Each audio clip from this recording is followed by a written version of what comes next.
Greetings and salutations, everyone, and welcome back to Stamford Bridge. And today's special guest, fellow historian. Welcome, welcome. Hello all, good to be here. We did watch one of your videos earlier on Starship Troopers, and it was very, very good, so we wanted to get you on. Several people pointed that one out to me. I was getting that link sent to me pretty constantly for about 2 days. Well, that's excellent then. I hope it wasn't anything too offensive. Oh, not at all. I was quite amused. Also, chat. Talking about Starship Troopers online is kind of like talking about religion. You can be guaranteed it's going to just stir things up every single time. So, yes, it's one of those weird topics where the narrative surrounding it is almost entirely wrong on just a fundamental level, and yet it has cemented itself into culture in just an unshakable way. Yeah, which always kind of surprised me because I recall way back in the 90s when Verhoeven's film came out, most of the people that I knew had no idea what it was. They didn't realize it was an adaptation, well, very loosely saying an adaptation of anything. And it's really that seems to have cemented it and very much skewed people's perceptions of the book when they read it afterwards. Yes, and it's also just the general reception of it. As even back then, and this was long pre-culture war era, I remember the reviews at the time was harping on the idea that it was an unsuccessful satire of fascism, largely due to Paul Verhoeven's claims of such as well. Yes, which, great, except that forgot to put the fascism in it. But yeah. They didn't actually put much fascism in it at all, except for the fancy uniforms, which, yes, I mean, the current day definition of fascist is basically just dress as well, so fuck it, I guess. Fascism is a hat. Yes, and a trench coat, a nice-looking trench coat. Also, chat, as you may have noticed, we are one Saxon down today. That's because Sargon managed to break his internet mere hours before we started streaming, so blame British incompetence for that. We have a long history of that, so we shall continue. The British, who built an empire on both a budget and largely improvisation without really knowing what they were doing half the time. Buttery butt. In some ways, maybe that's the way to do it. I mean, that seems to be the model we here in the States have picked up. That, and having particularly incompetent rivals, like Spain, for example. Yes, this is true. Spain. People forget, but Spain used to be like a superpower, and well, there were two reasons why it didn't really manage to cement that into anything. One, the Spaniards were terrible fighters, and two, they were led by a succession of catastrophically poor kings. Yes, one of the many problems when you're relying on any kind of a hereditary monarch. Sometimes you'll get a great one, but more often than not, you're gonna get somebody subpar. Especially when you're relying on the Habsburgian line. Yeah, you want to keep that line pure because clearly that's going so well for you. Oh, yes. The rather famous Charles II with his magnificent chin. Yeah. Yeah, Spain had a rough couple of centuries there. Buttery butt. Yep. Empires come and go, I suppose. That's just how it is. Yep, it is. So, slight sidetrack right off the bat aside. We are going to talk today about entertainment, about culture, and the various effects it's had upon our modern day, which immediately also brings an interesting current event, the launch of Artemis 2. Now, yeah, I was glad to see that actually went off pretty much as scheduled yesterday. I mean, it didn't blow up. Hours of delays. So that was good. Yeah, I mean, that's the most important thing. Yeah. Toilets were a little bit iffy, but okay, fair enough. Yep. What I found interesting, as long as you got bags and a door. We had an era like 10, 20, 30 odd years ago, with lots of like space entertainment, because we were all incredibly fascinated by space. It was a phenomenon. It was the new frontier, and especially of the moon race, of course, which in many ways cemented America's position as a great power. And this has largely kind of fallen off in recent decades, as if we've kind of lost a bit of that adventuring spirit. Yeah, it's we could probably dig into that for a long ways. I know the first thing that's coming to my mind is like as a kid, because a really little kid, it was just the years trailing after the end of the Apollo program, and so that was kind of still the iconic thing of what the space program was. It's like we went to the moon and drove around in a little car, and we're going to do the same thing on Mars, and it's going to be cool. Mm-hmm. And then years go by and it's like, okay, when are we going to do this? Because all I see is a lot of talk. And then they made that shuttle to just go around in circles, quite literally. The whole backwards plan with that is, well, we'll put up a space station. Well, we'll need some kind of a reusable craft to service the space station. And then they cut the space station, but built the truck that was supposed to go to it, but it wasn't very reliable, so it didn't fulfill its needs. And then, well, we have this thing, we should probably build a space station. And it's like, oh, what are you people doing?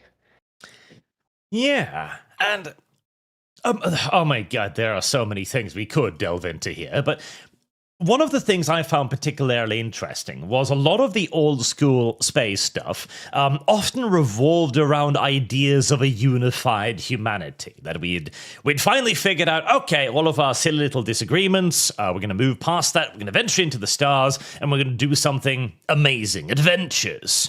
In fact, this kind of brought science fiction from being a very basic, bitch, low-level kind of genre, often relegated to just like dime store novels, into being a massive mainstream cultural phenomenon.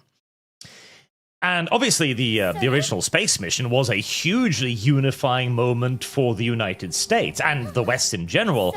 And I feel like it was kind of the hope that we were going to recapture some of that today. But I don't think we're getting there, as some of the earliest comments I saw was shit like this.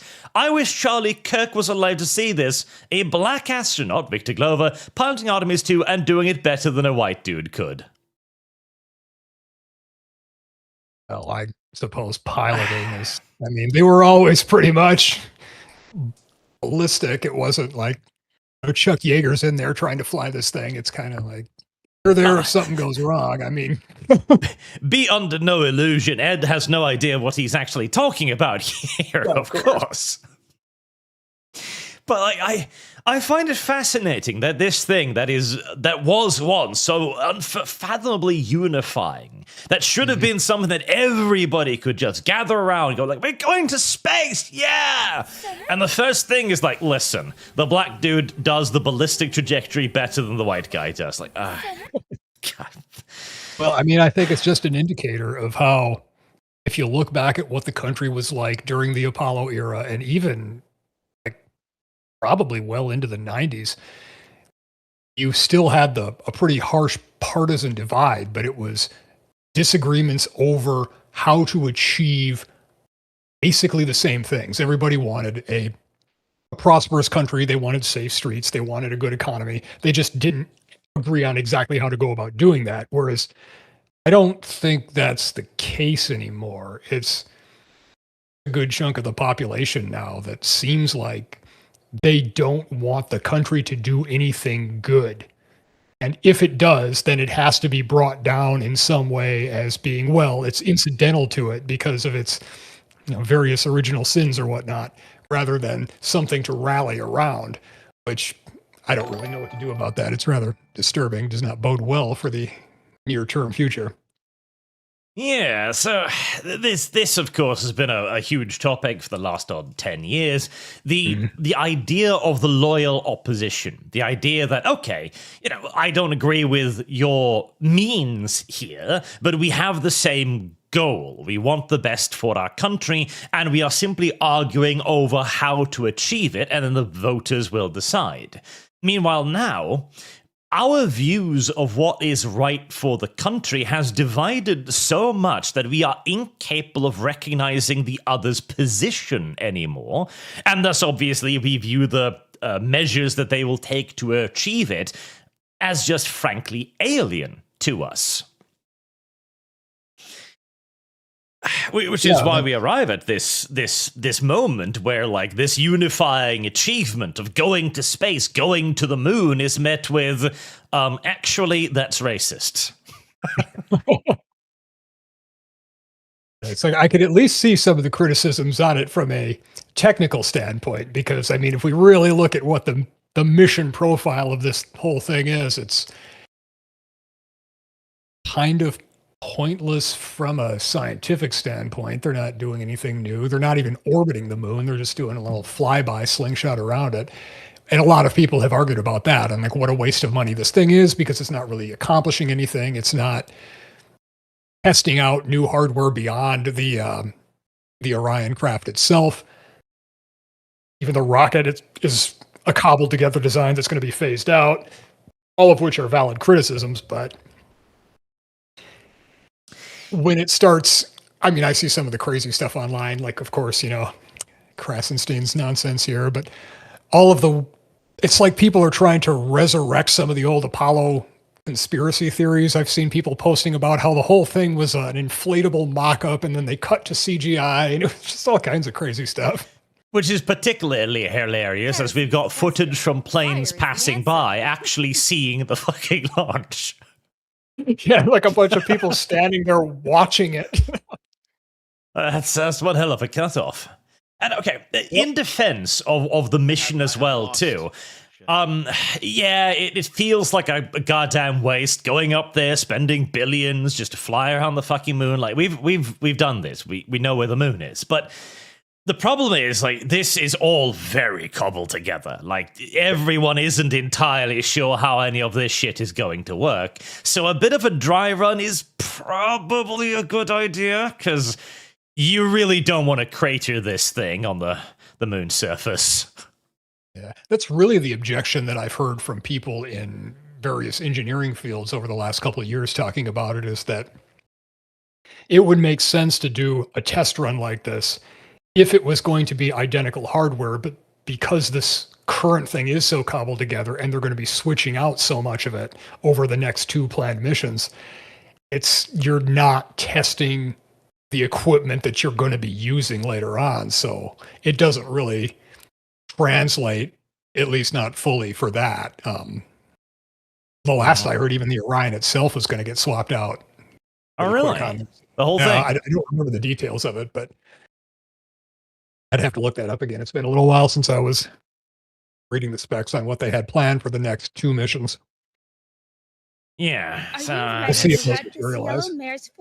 I mean, some of this does genuinely feel like it is an attempt to recapture some of the old glory, in an effort to unify people again. And I mean, it's just not going to work, because, again, the problem isn't that we're divided on questions of how to reach a common objective. The problem is that we literally don't share the same worldview anymore.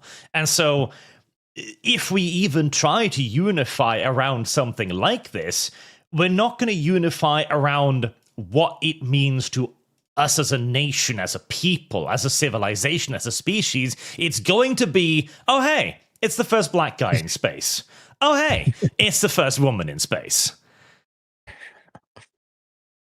Yeah, it's unfortunate that everything has to be looked at through this intersectional lens. It's one of the many. I mean, exactly, right?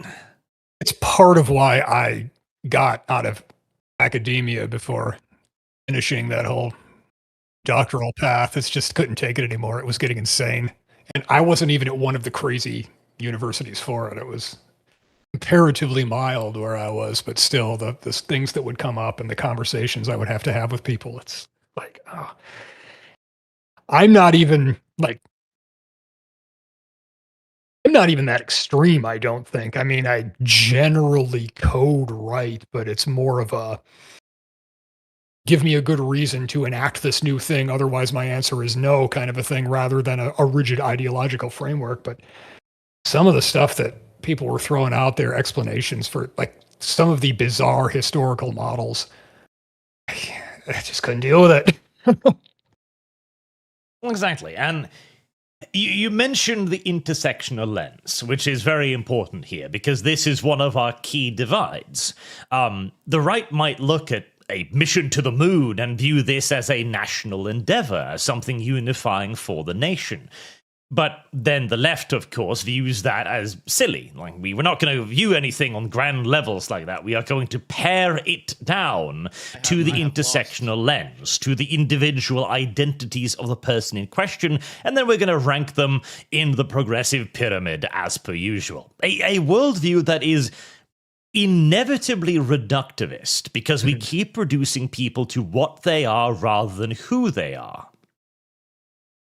And it completely undermines any sense of social cohesion, the kind of, I mean, exactly what they need for the kind of worldview that they're pushing as being the goal, where you take it to the extreme, you have the communist model of like, everybody's going to be equal and share everything in common, and it's going to be great. And yet at the same time, dividing everybody into ever smaller groups and pitting them against each other. It's like, well, no, this is I've referred to it as a civilizational autoimmune disorder before, and it's kind of like, well, how do you get anything good from this? That there has to be some kind of shared goals, some way of coming together over things. And I mean, clearly, a half-assed moonshot isn't going to be the thing, but hopefully we can figure it out.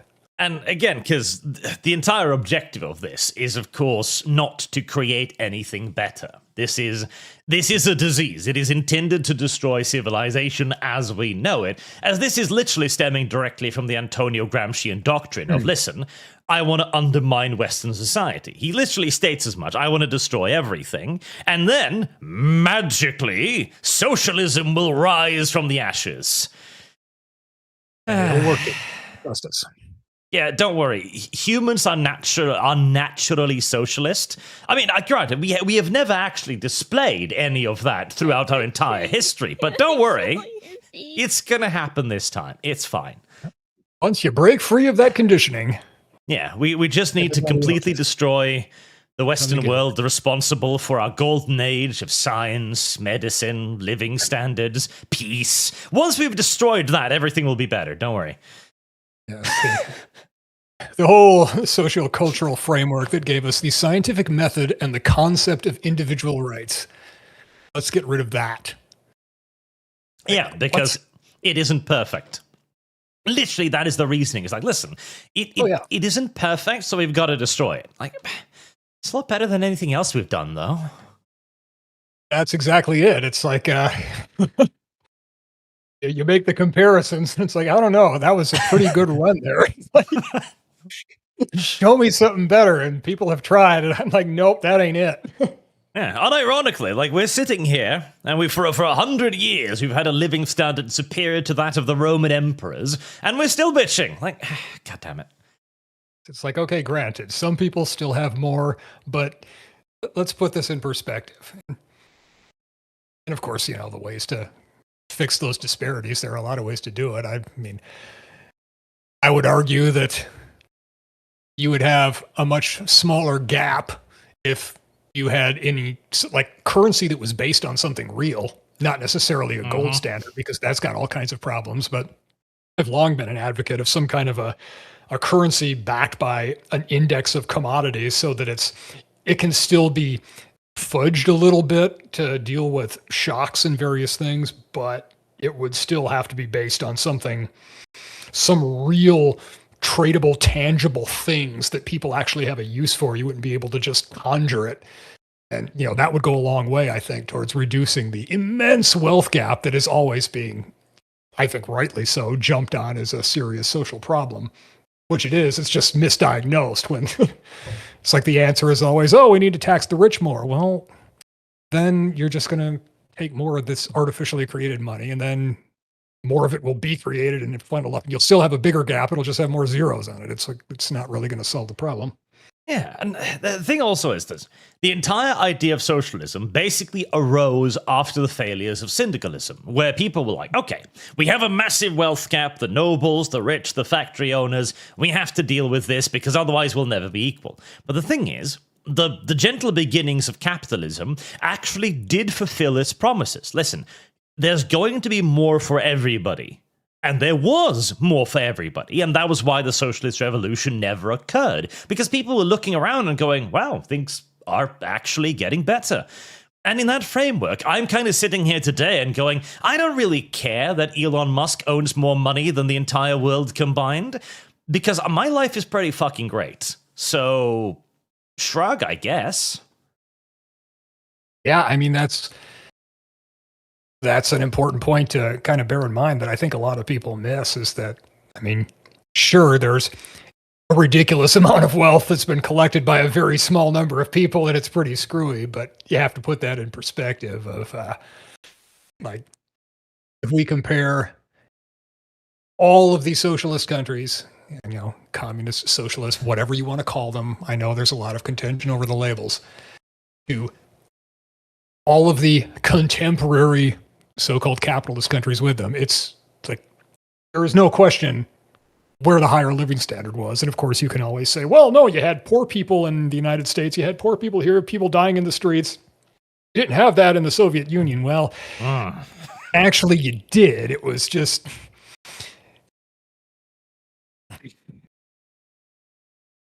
It was suppressed and defined very differently. Yes. And then, of course, you have to, are you going to look at the extremes or are you going to look at averages? Because if you're looking at averages, then it's absolutely hands down. Socialist systems have failed.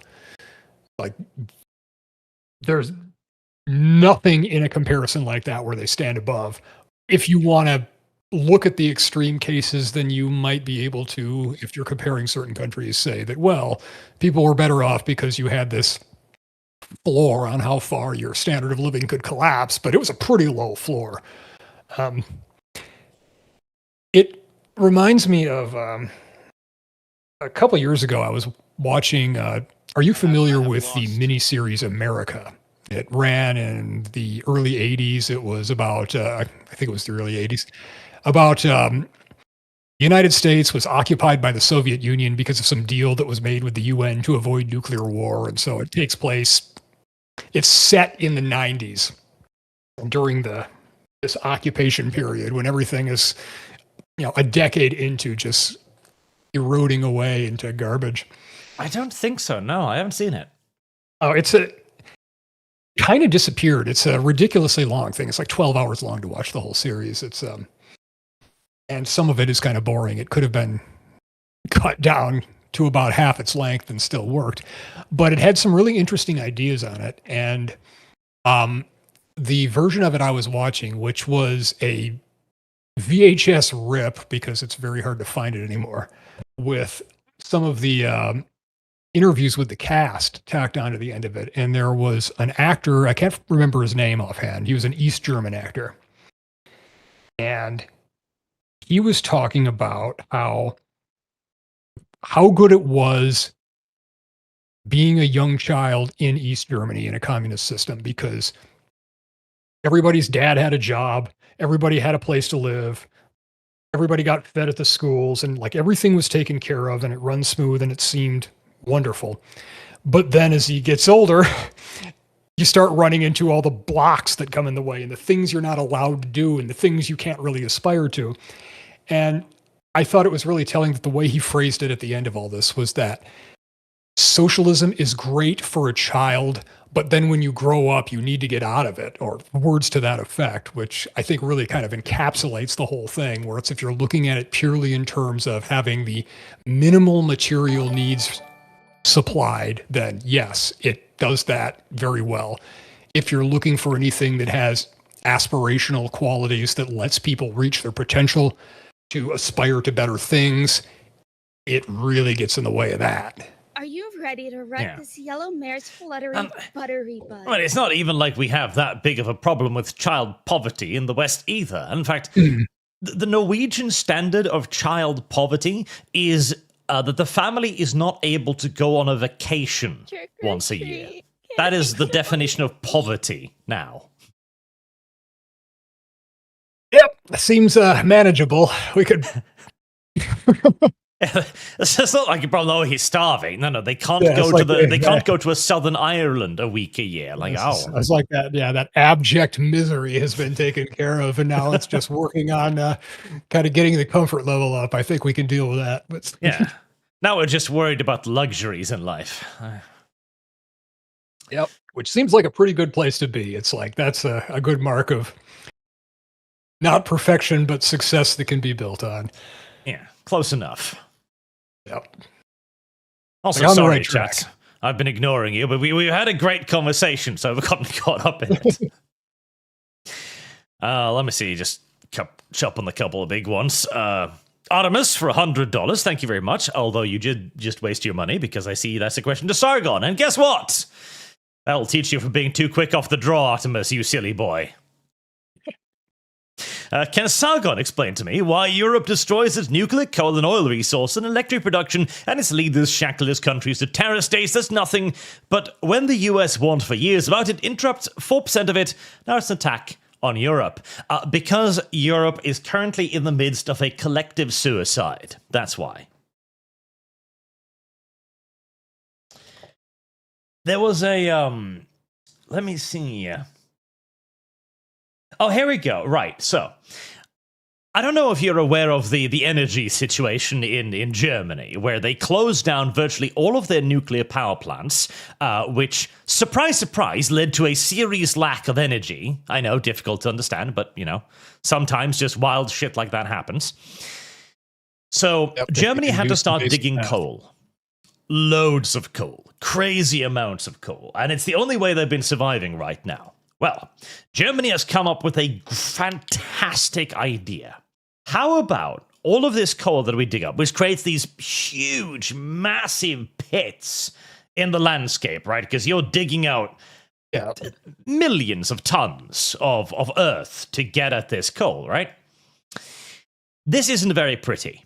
Fair enough. But there's loads of coal still underneath it. So the best thing to do now is to create artificial lakes, sealing all of those coal resources under millions of square kilometers and tons of water, so that if anything ever happens in the future, we definitely can't get at it.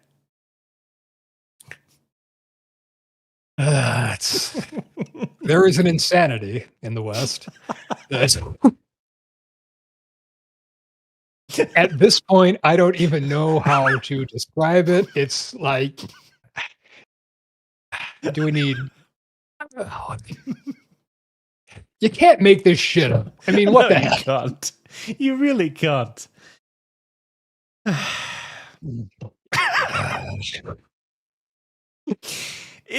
sure they'll be able to fix it with solar panels in Germany. Oh yeah, they'll only that cloud cover's not so much a problem. They'll only need to increase the solar panel coverage by about 5-6 times, etc. But I'm sure that'll work out.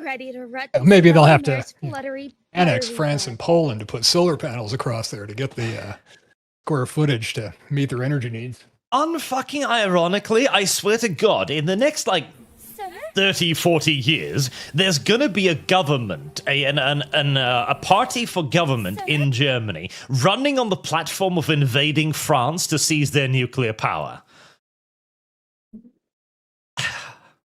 I wouldn't even be shocked at this point. Let's see if I live to see it. Because this is just it is actual, literal national suicide. There's no other way to put it. You've placed your country in a position where it's desperate for energy. Your only option is to burn coal, which was a fantastic idea, by the way. It's how do we get more green energy? Let us make ourselves wholly reliant on coal. What, yes, again. Fucking brilliant. And the moment the energy crisis is beginning to stabilize as you're extracting enough coal to make up for the shortfall, the Green Party goes, that's not what we wanted. And fucking fill the coal mines with a lake.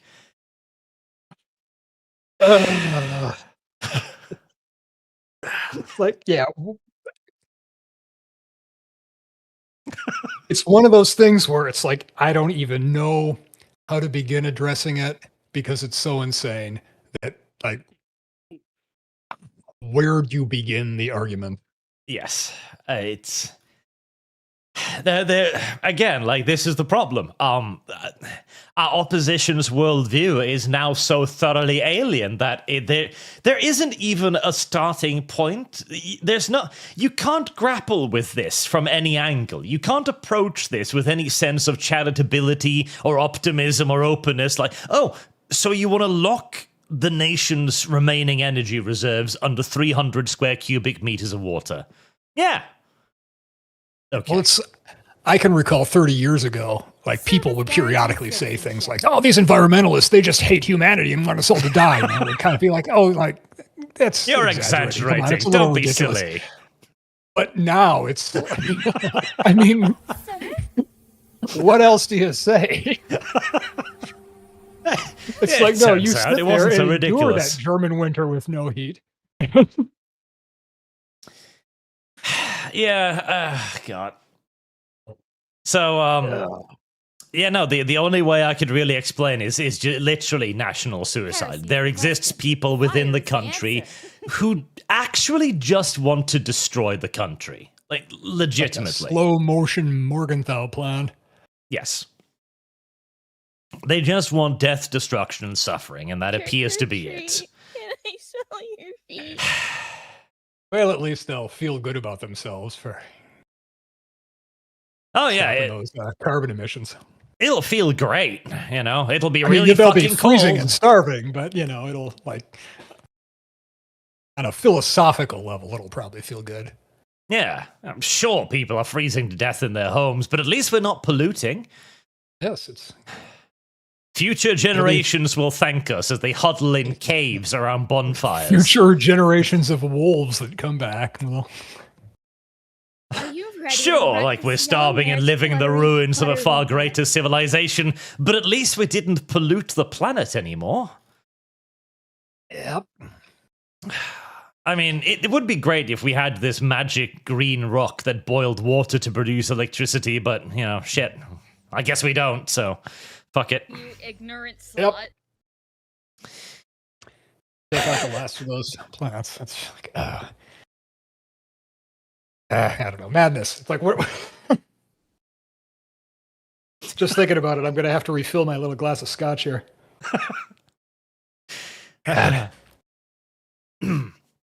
All right, the inner circle also for another $100. Thank you very much, sir. Black people in space is what I imagine the left rallying call would be. Well, literally, yes, that is currently the rallying call. You know, if we could get them on board with that, then maybe could finally get that Mars mission going. Just sit them down and explain to them, listen, we'll bring a black man. Can we please have the money now to go to Mars? I'm sure that amongst all the possible astronaut candidates, we could find, you know, several black candidates that would be probably the best suited for the task. It's just like, you're going to, of your pilot pool, there's going to be plenty of them that are going to be totally up to speed on what needs to be done. You just select some of them and you mix a crew, and you can just frame it as this big intersectional, multicultural, but of course everybody's an American. You just kind of downplay that part of it. Maybe some Canadians and some Western Europeans too, just to kind of smooth things out a little bit because we like our allies. But yeah, you might be able to just market your way to this. Yeah. Since the whole thing is so surface level anyway. The inner circle again for another 100. Thank you very much, sir. Incredibly generous. Socialists can disguise their main intention using philosophical territory, but it's rooted in simple human emotions, which is envy. Cambodia proves this. Even when everyone is wallowing in feces, they still actively prosecute capitalism. Well, it is a particular kind of brain rot. It's inevitable, seemingly. This is why you can have Hassan Piker wearing $10,000 worth of jewelry, in Cuba and not see anything wrong at all with the picture. Yeah, and it's like the thing that I run into is I've had conversations with very serious academic Marxists who like make some good points, and it's like, yes, there are some highly exploitive things within capitalist structures. However, it's still overall better than everything else we've tried, and the solutions you're proposing to fix it just sound like making the state a big monopoly corporation that owns everything, which sounds like a cyberpunk dystopia to me. But there's always that little bit of a breakdown there. Like, oh, no, that's not what it is. The people will control it. Well, which people? Clearly, I won't. I don't think you will.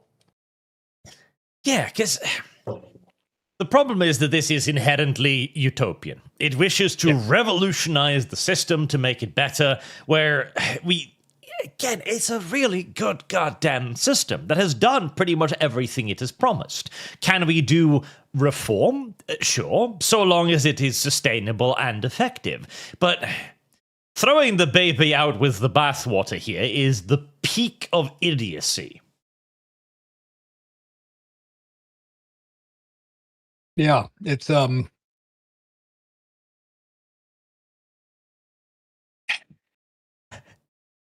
don't know how this plays in Europe, but here in the US, there's a tendency to kind of conflate the terms left and liberal as though they're sort of the same thing. And I always try to get across that Are you ready to ride they're this yellow really mare's fluttery, not. buttery butt?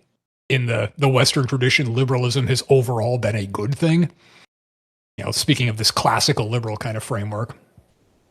But that when you start getting into this, whether it's the communist approach or you start into some of the current iterations of, the progressive race ideologies or whatever, that it's left, but it is absolutely not liberal. It's a break from that whole tradition, that Enlightenment tradition that focuses on the rights of the individual and market economies and all of this. And, in a way, it's a return to older forms of autocratic or rigid caste-based kind of social systems, which I think if more people could see that connection, we might actually have a better conversation about some of these ideas. But it's always framed as, well, no, this is about, framed in the language of that Enlightenment liberalism. This is about increasing the rights of people. This is about making things better for people, but only these people, not you people. The groups that are held guilty for things, they're the ones that need to be punished. They're the ones that have to be shunned from the whole thing. And it's like, well, no, you're going back to this very rigid sort of, whether it's an ethnic caste thing or a religious caste thing. I mean, like a lot of parallels there where you're just taking, like, this is the untouchable group of people that we have to shove off to the side and do these things. And this is our favored group. And that didn't work real well. We don't want to go back to that. No. And at the end of the day, the problem here is that the liberals themselves have essentially placed themselves in the position of the useful idiots as the people behind them. I remember this piece of graffiti from way back in the day, and you can see this on many modern day far left Reddits, discussions, forums. It's always things like, don't punch left except if it's liberals. The Marxists don't recognize liberals as part of the left. They view them as a useful idiot to be used and then discarded once they get in power. Because the end goal isn't a liberal democracy. It isn't liberal capitalism. It is and always will be socialism, which is why they are actually trying to destroy everything. Yeah, I mean, that's it. Yeah. Again, no liberal is let's destroy our energy independence. No, The people who want to destroy your insane. country, however, do. Yep.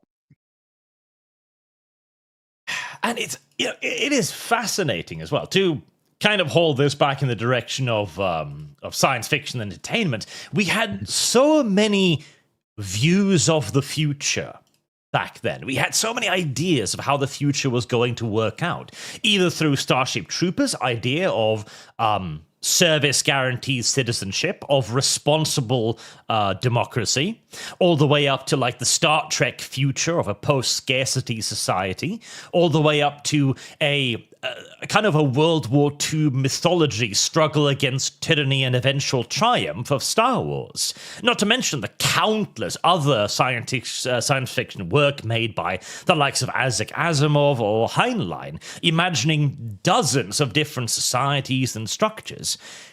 Rarely, if ever, did anyone think like, oh no, we're just going to kill ourselves. Not for any particular reason, just because. Well, now that you mentioned that, one thing I've always found kind of interesting is like when people read Asimov's Foundation today, it's a very different experience from when people read it at the time because of Star Wars, which borrows very heavily from it in a lot of ways. But that's really when the whole idea of the evil galactic empire kind of coalesced in the popular culture. So now when younger people go back and they read Foundation and it's lamenting the fall of the galactic empire, there's this like Star Wars framing that kind of messes with it that I find when I'm talking to people that are reading it for the first time. And I find it fascinating, like how you can have this story that was written about this galactic empire starting in the 1940s, where it's still very much in this British Empire mold, where it's this essentially, yes, it did some awful stuff, but it was this civilizing kind of framework. At least that's how it's viewed, from within. And it hadn't quite taken on that post World War II, well, that means it's Nazi kind of connotation. And I kind of wonder if, at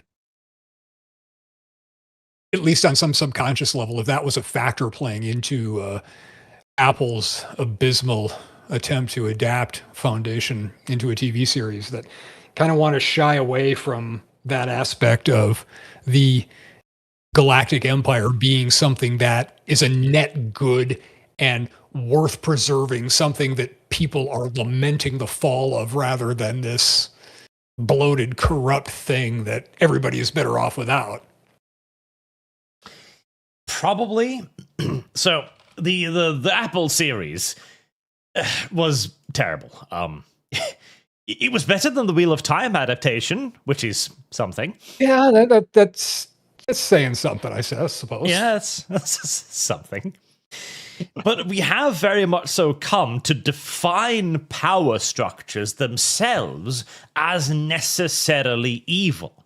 If you have a galactic empire, it must be evil because of its size.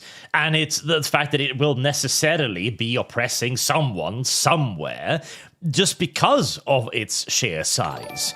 Whereas in reality, of course, empires, and the further away we get from things like the British Empire, and not to mention the various empires' influence in Africa, we find that whilst that absolutely can be true that they can be a negative, the Portuguese, for example, were absolute fucking monsters.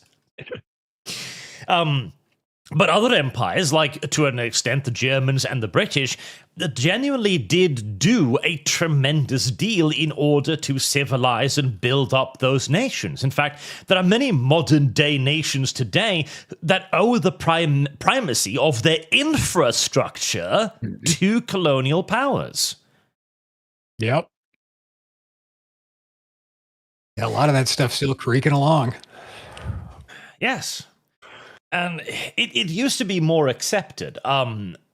I remember that there was a very old Japanese anime, Legend of the Galactic Heroes, which showed something rather fascinating because there are two factions. One is like a democratic republic. The other is like an authoritarian empire with a central emperor.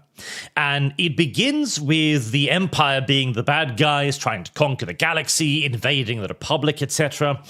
But the empire, slowly but surely, begins to become more and more of a unifying, wholesome entity, as it is usurped by the beneficent, benevolent ruler, the main character. Meanwhile, the Republic begins to fall and become ever more corrupt, as thousands of members of judiciary, of governments, of councils all over the place look around at the world at war and start thinking, well, I can get a little bit of a piece of the pie here. I can use the enormous defense budget a little bit more for my planet, for my people, for my family, etc. It's a very fascinating story, particularly in the modern day context, because it runs completely contrary to what we now accept as the standard story in terms of this.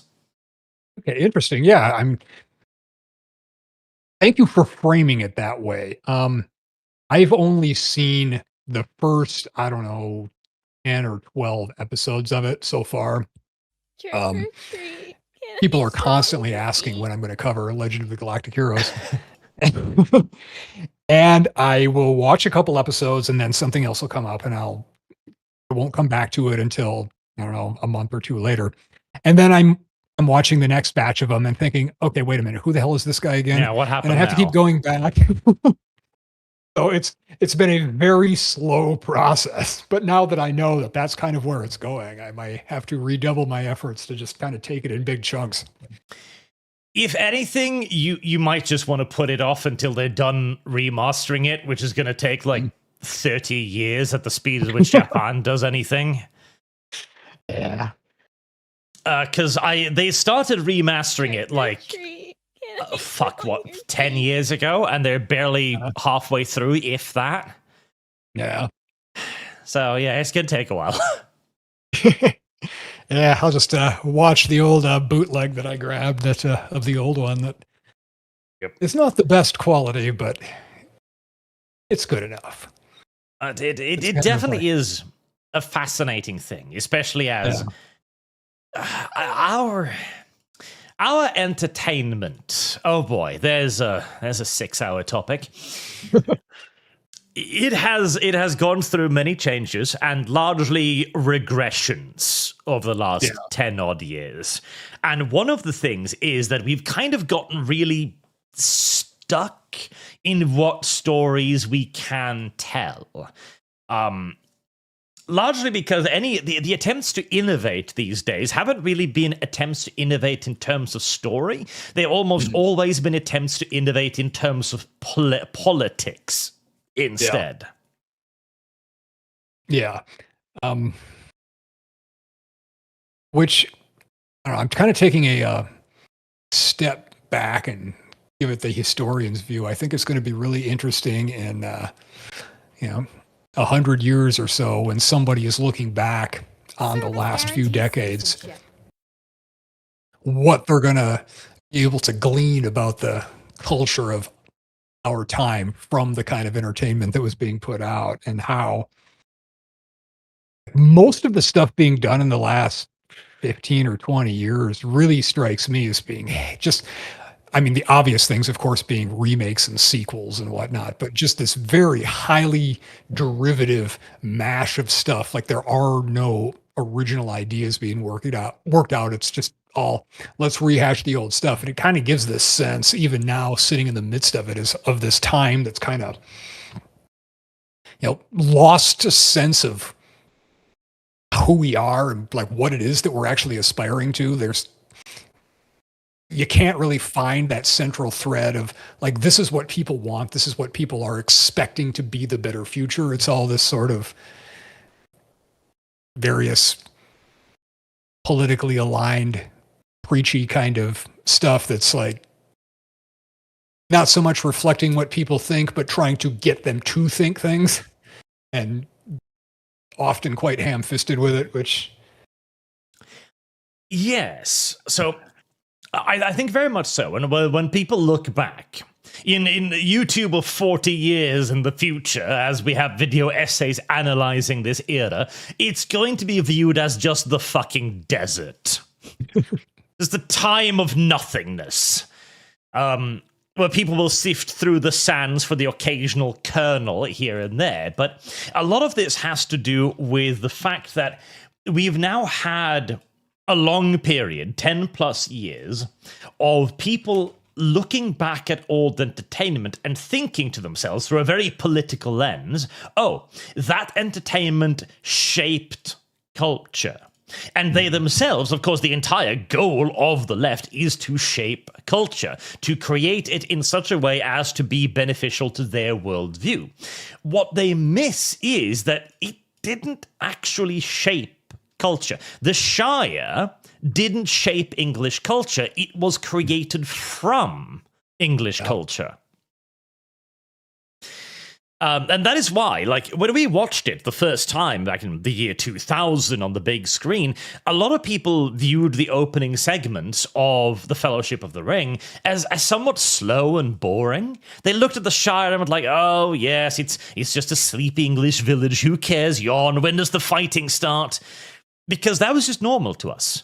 Whereas today, people look at the Shire and go like, holy shit, paradise. What the fuck? Yep.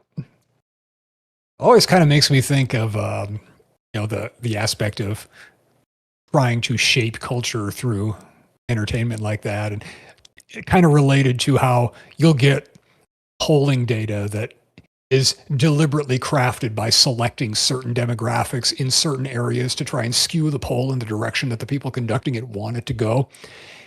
Kind of being like, you have a gas gauge in your car, and it tells you how much fuel there is. And then somewhere along the line, you get it backwards and you think, if you take that little needle and you just push it closer to the other side, then somehow it's going to affect what's in the tank. And it's like, no, it doesn't work that way. You're trying to do things completely backwards.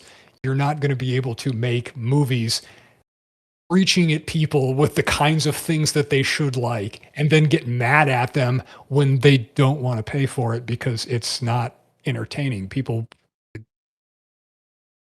they want to watch movies that they think are fun or interesting or reflect something that they like. They're not, if you're going to turn it into an indoctrination session and then complain when things tank at the box office, I don't know what to tell you. Yeah, because it is literally missing the forest for the trees here. Mm-hmm. Like, they will look at something that creates culture, like the superheroes, the modern day mythology, the Pericles and Achilles of the modern day, and they'll go like, well, that created culture. No. Batman was a fucking detective in Detective Comics, which were about detectives. Like, he didn't create shit. He was a spin-off of something else. Yep. It's all reflections, not the source. Yeah, a lot of people just get that backwards. They do. And that's why, like, most of the modern day entertainment entities fail, because they aren't trying to reflect what people want, the culture of the day. They're not even trying to simply continue the story of the thing they're picking up. They're thinking, oh, well, I can use this to change the culture in a way that I find pleasing because I believe that it itself changed culture. It is this remarkably kind of like short-sighted worldview that is very reflective of the year zero mentality of much of progressivism, where they refuse to understand and connect with what came before. And so they're kind of stuck in this weird limbo of always striving to shape the future whilst refusing to understand the past.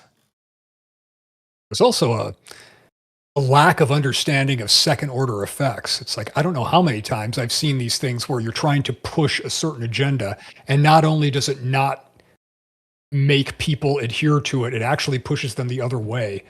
It's a pretty consistent thing if you keep hammering some point that people don't agree with and don't want to hear, they're going to start going in exactly the opposite direction. And I've got a video coming out in a couple of weeks that kind of talks about this a little bit on how some of the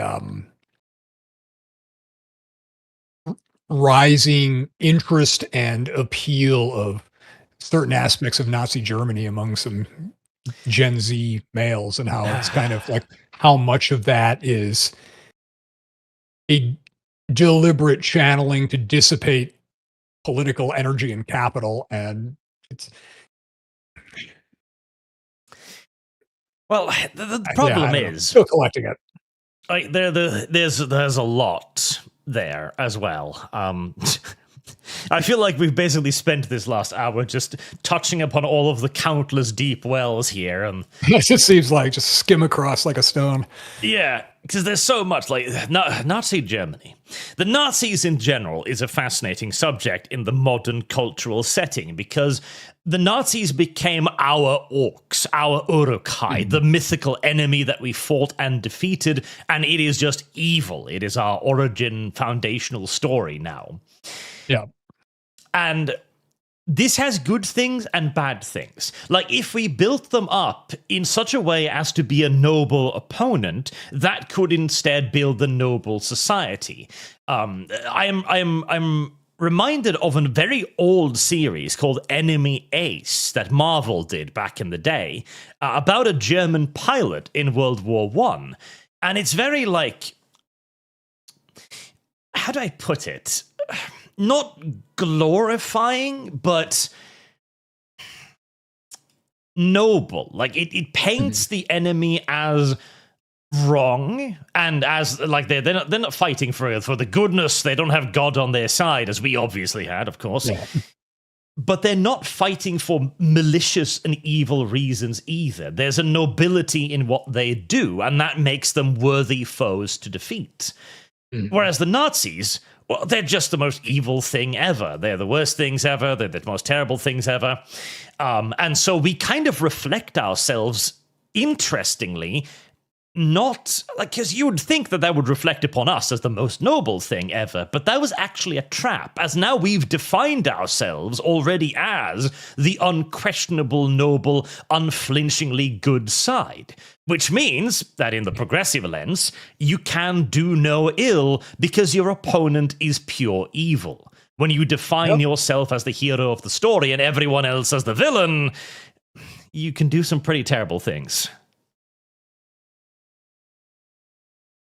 Yeah, what is the line that was floating around not too long ago about they call you fascist not because they think you are, but so they can kill you?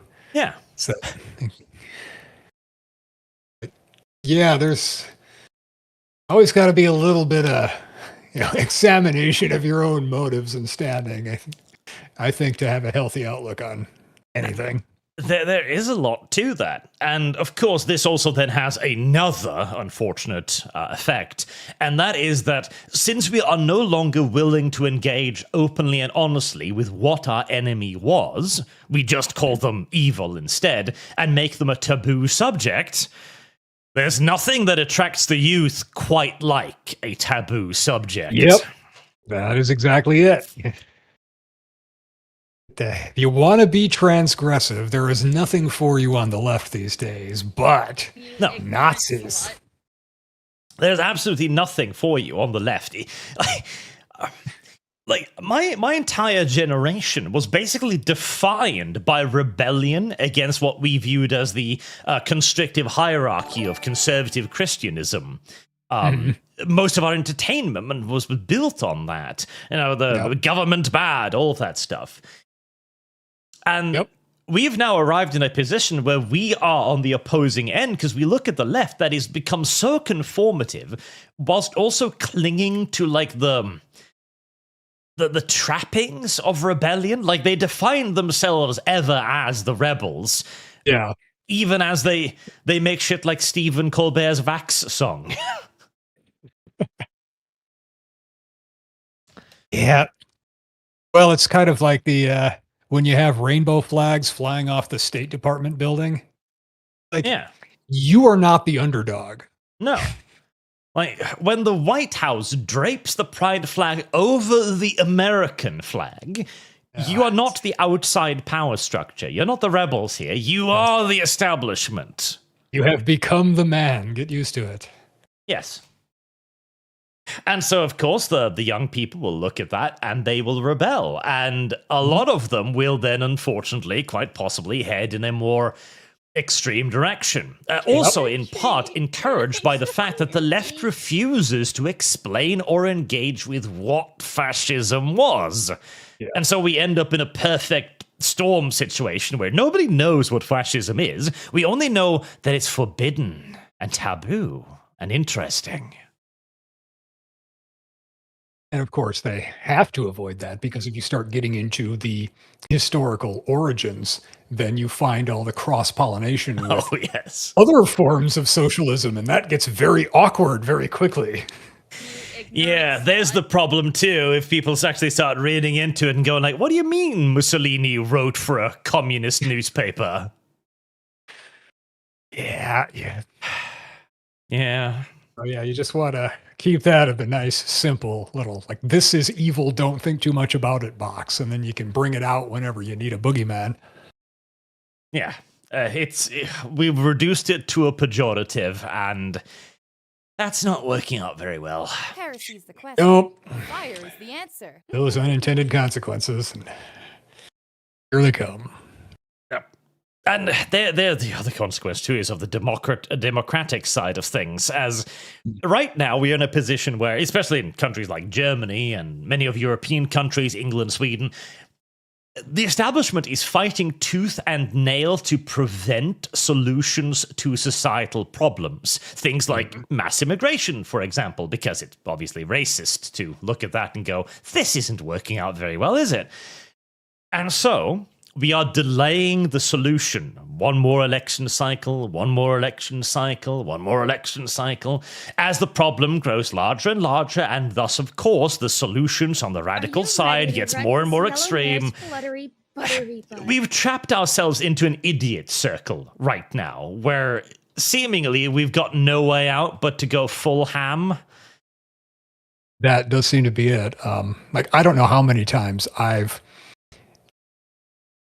tried to tease out the rational arguments on both sides of one of these issues and try to find some common ground there and figure out where everybody's coming from.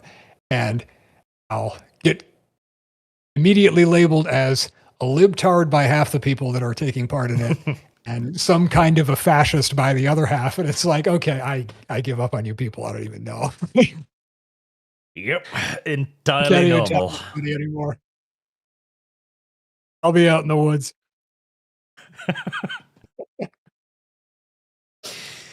Oh, well, on that depressing note as well, I've got a couple more to catch up on. Tanushi, leftist politics is ridiculous in having what is essentially Schrodinger's scarcity. Make politicians as if there's no scarcity, everything can be supported, and things are left fallow, yet justify seizures with someone somewhere suffering from scarcity.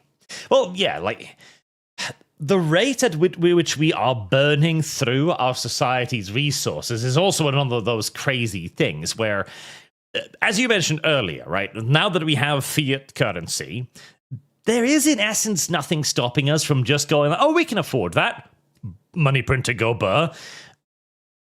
But the laws of inflation, they're kind of unavoidable. That's the problem. This was literally what actually destroyed the Spanish Empire, as it was like, well, more gold and silver isn't a bad thing.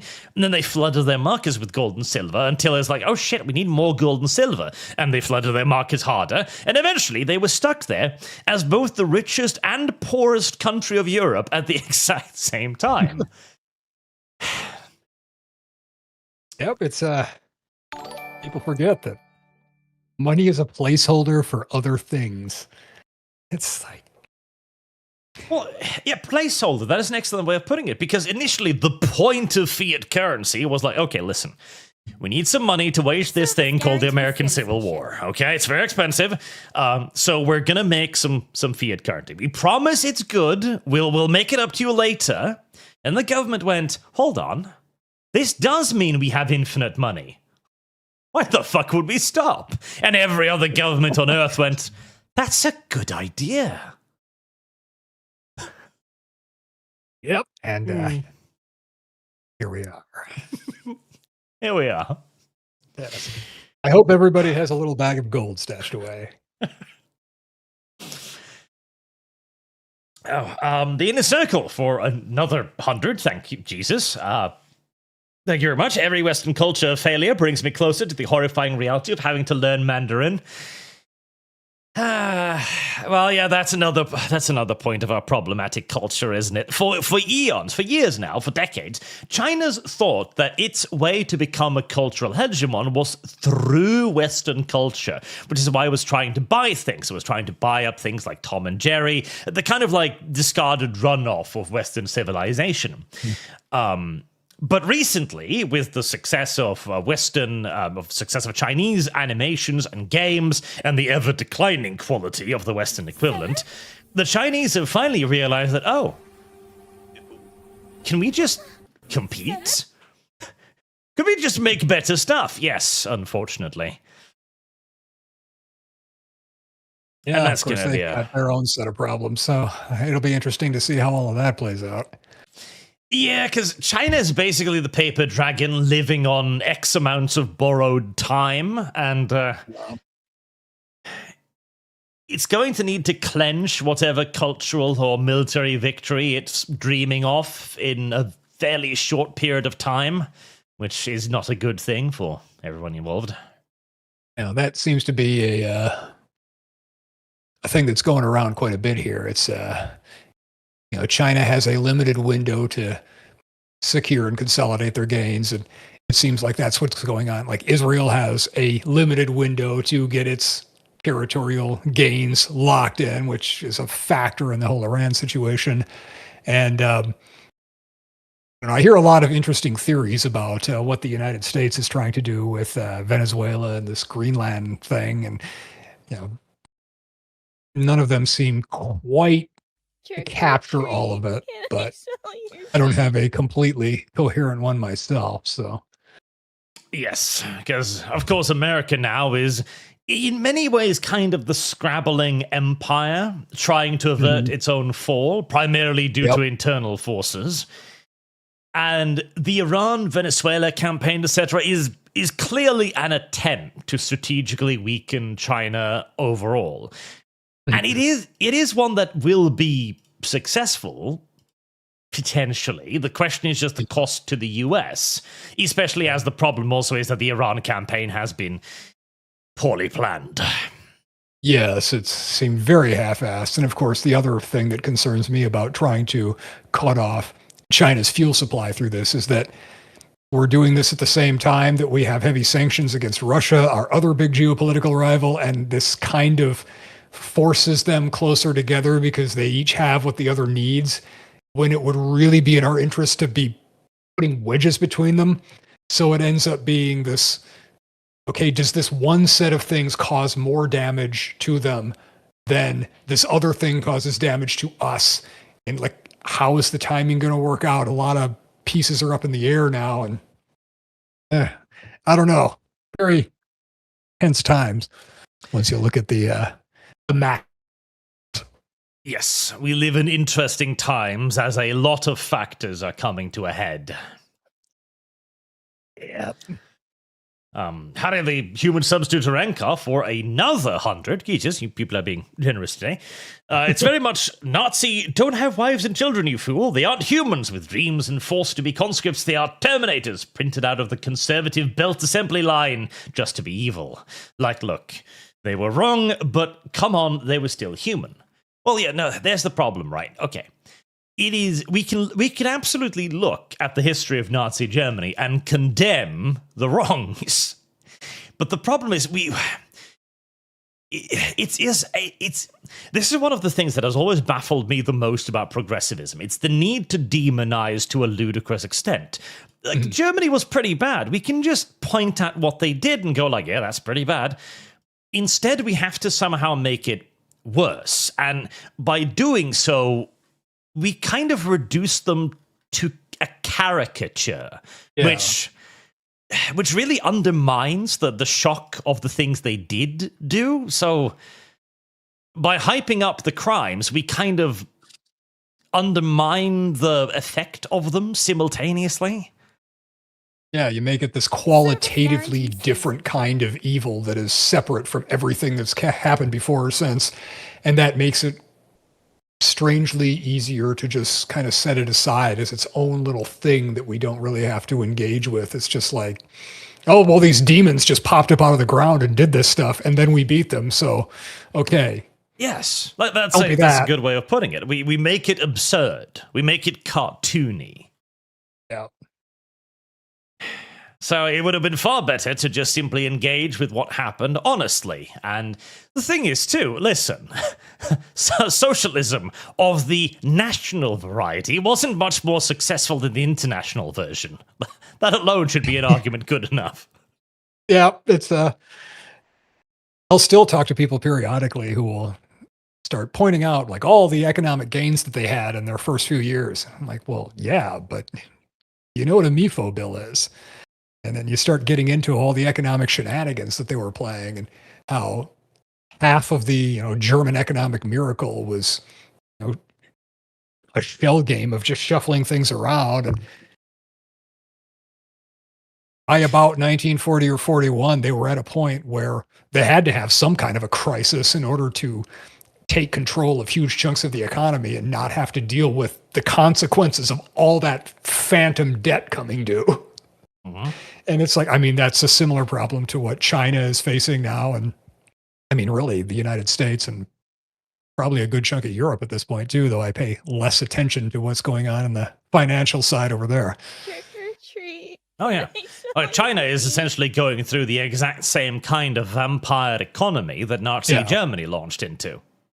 Yeah, it's just like they're running down the hill with the big boulder coming after them. And as long as they stay in front of it and they don't run out of hill, they'll be okay. But unfortunately, nature usually provides a hill at some point.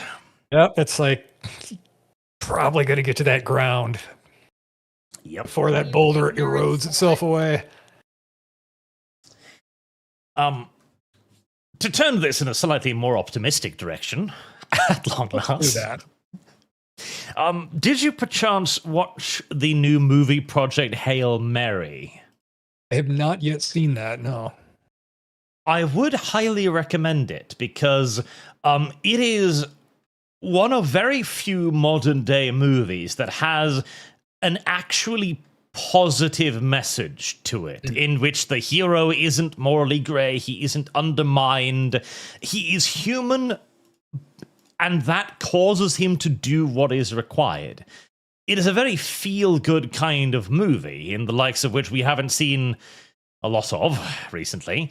And crucially, something that I think is the reason why Andy Weir's movies and books have struck such an accord with the masses, as his previous one was The Martian, is that it has an element of the indomitable human spirit to overcome and triumph. Okay, yeah, I'll definitely have to give that a look. It's I know the book has been on my reading list for about 3 years now. Well, didn't make that in time. But there's always something to read. Yep, it's a massive, massive list. Yes. I'm working on it.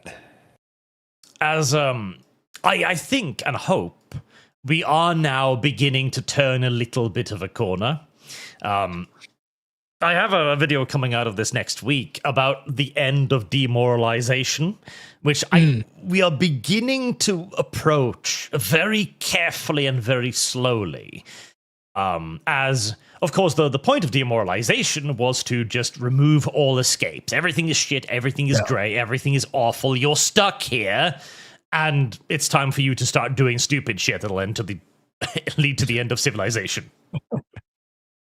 But it turns out that the assumption of demoralization that we would have nowhere else to go has kind of failed, because either people started creating their own anti-demoralization propaganda, which is where a lot of anti-woke YouTube came from, or they simply disconnected from entertainment entirely. Yeah, and there is huge body of older stuff now that Yes. New generations can go back to it. It's completely fresh to them. So very much so. Like every time I've recommended an old piece of media, I've been amazed by how people are super surprised by how good it is. Yep. This kind of was a part of what avoided demoralization, which has now begun to make people want something more hopeful again. And Andy Weir has very much so tapped into this. And it doesn't hurt either that he is very much so our kind of guy. As he had an interview with Critical Drinker the other day, where he basically goes out and explains, like, listen, the secret is to not be woke. Because woke is anti-hope, and I'd like to have, nice stories where good things happen. Well, I mean, yeah, there's definitely something to that. It's that whole positive vision thing is important. It's always, I mean, I can enjoy grim, dark sci-fi as much as anybody else, but a steady diet of it, no. There's got to be something aspirational to it. Yeah, that's the problem. Like, I adore some grim darkness stuff, obviously, because, well, absolutely. Major fan of 40K, etc. Of course. And if you get too much of it, you'll want. If you get too much hope, you'll want some grim dark. This is where, like, the 50-odd evil Supermen came from. But the problem is, if you just keep making evil Superman over and over and over again for 10 years. Everything sucks and it's never going to get better. Enjoy. Yes. Everything's shit. Like, oh, okay. Well, why did I spend $20 on this movie ticket again? Yeah, well, that's the other thing that I think the demoralization machine had to deal with is that if you're trying to do that on the one hand, but you're also structured as a business, you're gonna like run into some inherent contradictions pretty quick. You are. And of course, that's where things like ESG and government funds came in for a while to basically close the hole and allow companies to produce shit and still earn money. But now as the various governments around the world, too, are looking into their bank accounts and going, oh, money actually doesn't just randomly appear out of nowhere. It actually has serious consequences when we just print it. That money is running out as well. And with the successes of things like Hail Mary, it's very obvious that there's an audience out there that is desperate for something that isn't just shit. Yeah, there has been a dearth of that in recent years, it seems. It's like, it reminds me of a while back, I was talking with somebody they started out talking about how terrible modern Star Trek is and like how far it has fallen. And I'm agreeing like, well, yeah, I mean, clearly it's. And then they told me that the Trek that kind of was their reference point was the J.J. Abrams movies. and it's like, okay, let me show you something. Yes. Like, we're going to go back to 90s Trek here. And it's like, I'm not even going to take you all the way back to the original series, but let's just, some later Next Gen, some DS9, some just like, here's the peak. Yeah. Yes. And that rediscovery of old entertainment, too, is very fascinating. As people begin to realize the stuff we had. And if anything, the problem was back then we had too much of it. There was too much good stuff to the point where most of it was actually outcompeted by the other good stuff. You had a cutthroat era there. During the heights of like Batman the Animated Series, Transformers G1, Star Trek, all of this incredible stuff that all kind of ended up cannibalizing one another. And this led to this period of like drought where we didn't really develop anything new because everyone was too afraid to develop anything new because you'd assume you'd be in competition with other incredible things. And so we started remaking and remastering, and we are still currently in that era right now. Yep, sadly. And we're not even doing it that as well. No, we're even doing that worse. Like, the news, for example, that they were making a Lord of the Rings sequel, everybody just groaned. It's just, why would you do that? Just don't. Just don't. Yeah, like who thinks that was a good idea? Because now it feels like you're aggressing upon the old good stuff. Like, no. Leave the trilogy alone, thank you. Yeah. As nobody has any hope that it's going to be good. Nobody has any belief. There's no way that they can.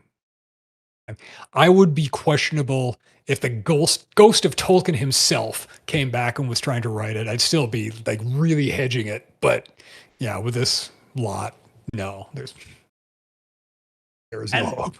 Amusingly, that absolute negativity has actually become an advantage for us. Because now we don't need to deal with like months and years of cope first. Like, it could be good. No, it won't be. It's just like, I would rather pay to see them take the money that they're going to spend making the thing and just burn that. And I'll watch that fire until it burns down to ash. And that'll be better. Yes.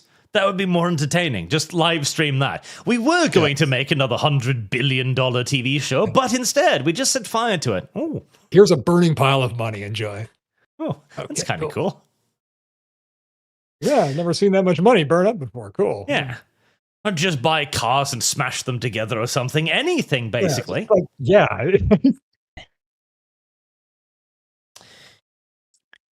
I do have some hope now, though, that once we started rejecting everything just out of hand, the studios will be forced to think, like, okay, if we make anything, we're just going to get shat on. Anything old that people recognize. So I guess we're going to have to try something new. Yeah, I mean, it's going to be a lot of inertia to overcome to get them to really take a risk on it, but I don't know, maybe that is one of my few hopes with the proliferation of AI stuff, because so much of that is just absolute garbage.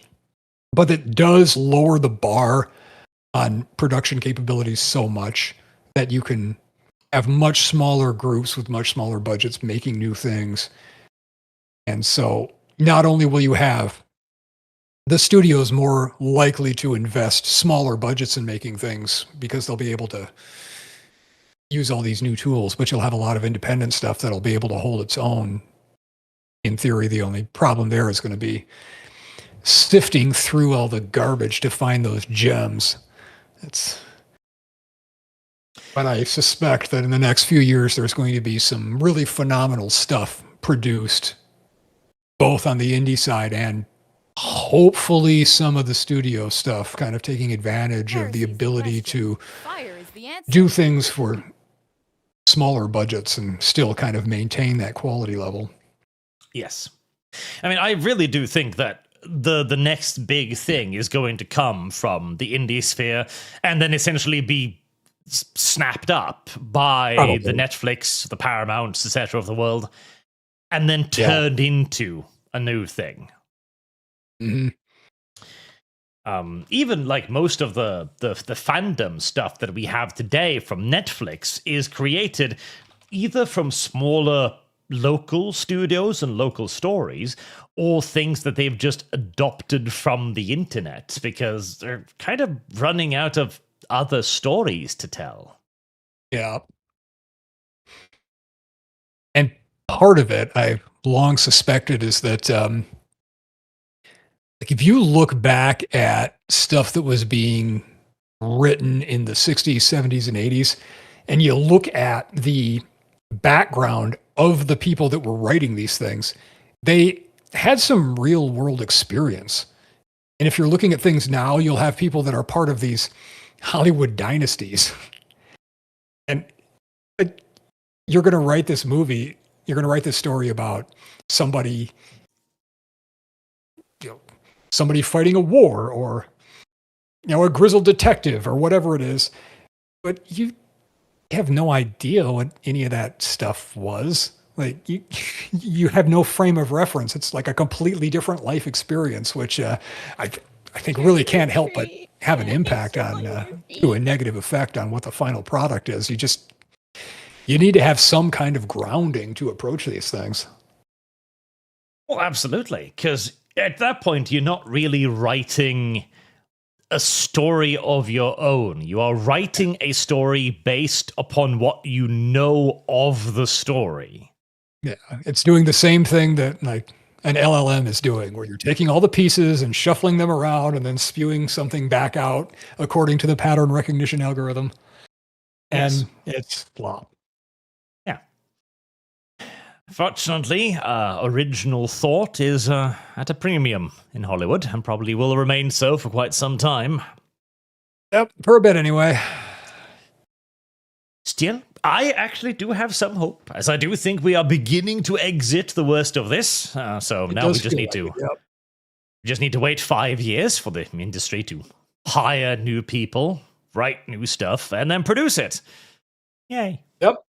And hopefully in the meantime, there'll be some new little indie stuff that shows some hope. And of course, there's plenty of old stuff to revisit. There is plenty of old stuff to revisit, yes.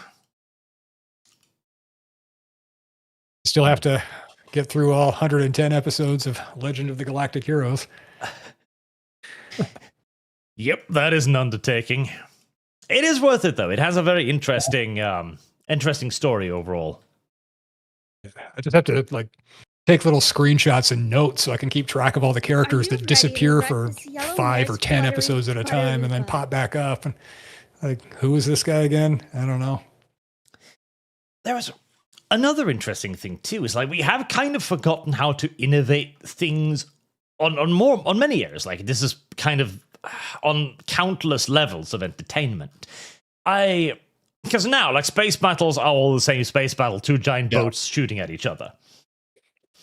Meanwhile, I remember a very old anime as well. The Japanese have always actually been quite good when it comes to making up random new innovative stuff like this, where they thought, okay, well, just shooting lasers at another is kind of stupid.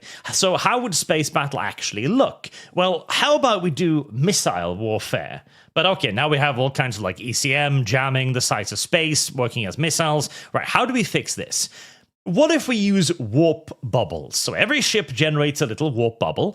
Inside of that warp bubble, you can fire mines. So that now you have a warfare system entirely based on shooting mines out ahead of your fleet. Interesting. Yeah, and it actually worked out pretty well, because now you had this tactical situation where fleets needed to split up into smaller or larger bubbles, trying to avoid incoming mines, then turn into missiles when they merge with your space-time bubble. You had very close-range knife-fighty engagements with cannons when ships entered one another's space bubbles. It was very interesting. It was a cool idea. To give that a look. Now, for space battles, I always kind of like the idea of some kind of high-speed kinetic penetrators, whether missiles or railgun launch projectiles or something, so that you have to take into account okay, the target's over there. I have to figure out how long is it going to take for my projectiles to get to where they are, where are they likely to go, and to make sure that I can cover the entire span of where they're likely to try and evade, so that I hit them with something. Or you can kind of drive them in certain directions by only leaving one way that they can maneuver. And you open up all sorts of possibilities for interesting space battles with that are much more interesting than green laser shoots out and red laser shoots back. Yes. And it opens up a tremendous opportunity for asynchronous space warfare as well. Where you can have factions that have unlocked virtually limitless energy that can actually use energy weapons, versus factions who are okay, well, we're not going to bother with that shit. We're just going to throw so much metal into space that you don't have anywhere to go. That's it. It's you either have to stay out of the way or absorb it. And Yep. Because that too Good would then luck with the also latter. lead to very different defenses. Like the faction that uses energy weapons would be like, okay, well, we're going to need lots of ablative layers of shielding to absorb energy, obviously. Meanwhile, the faction who relies on kinetic warfare is just going to be, okay, I'm just going to make 50 meters of steel. Yep. Or some sort of a launching out plates in front of you to take the brunt of the impacts and fragment into Explosive smaller reactive armor, moving in little essence. pieces. And yeah, basically, yeah, you just kind of. Oh yeah, then you'd have these ships with a mass buildup would get crazy real fast. Everything gets more interesting when you put a little bit more thought into it than just laser go pew pew. Yep. Like, yeah, the entire design has to take it and has to be built around just all this crap that you have to be lugging with you to throw at your enemy and put between you and them. And it's like, yeah, I have to be thinking about this now. Like, you have a ship that's basically an engine slapped onto a giant cargo container. Yep. That's your space battleship. And it's run by 4 guys. Right. Let's see. Oh, the inner circle comes in with another 100. Calm down, my dude. Donate responsibly. I don't want you to run out of money. I'm very grateful, but always donate responsibly. Listen, I'm just some random on the internet. You deserve your own money more than I do. Still give me money, but, not as much. The terrifying reality is that secular, merit-based authoritarian regimes can only work, Singapore, El Salvador, Korea, because most people want safety and prosperity far more than freedom. Well, okay, so that's kind of interesting as well, right? Because at the end of the day, if you think about it, safety and prosperity is a kind of freedom in and of itself. It's definitely related. Yeah, because one of the arguments that the socialists often launch against against the liberals, so to say, is to say, like, okay, you want freedom for yourself, you want liberty. Well, guess what? I'm promising you even more freedom and even more liberty because I'm not bound by your moral norms. And historically, liberals have had a very hard time arguing against that because their principle is liberty. Yeah. And the problem with that is, as awesome as liberty is, and as much as I would like to protect my own personal freedoms, obviously, freedoms do actually have to come with limitations. Even just on a basic societal level. Like, this isn't even on a governmental level, although there will have to be stuff there as well.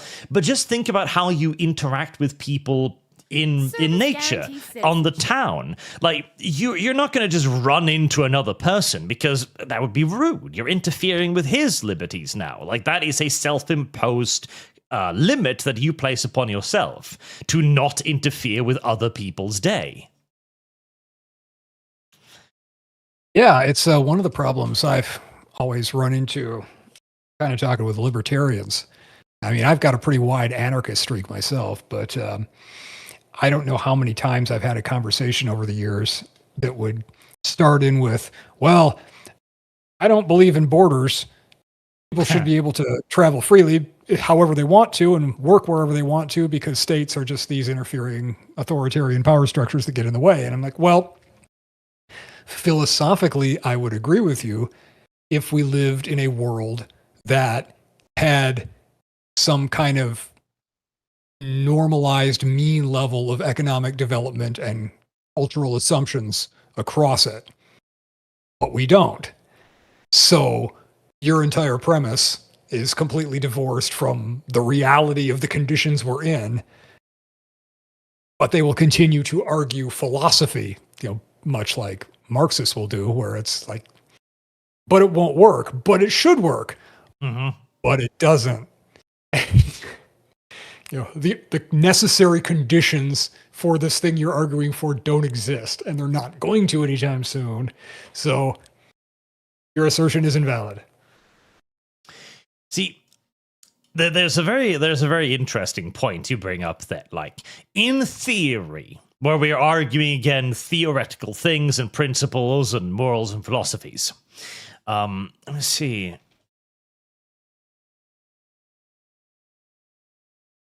There was a wonderful little example. Let's see. I'm trying to look for a specific image now, so give me a second. Here we go. Right.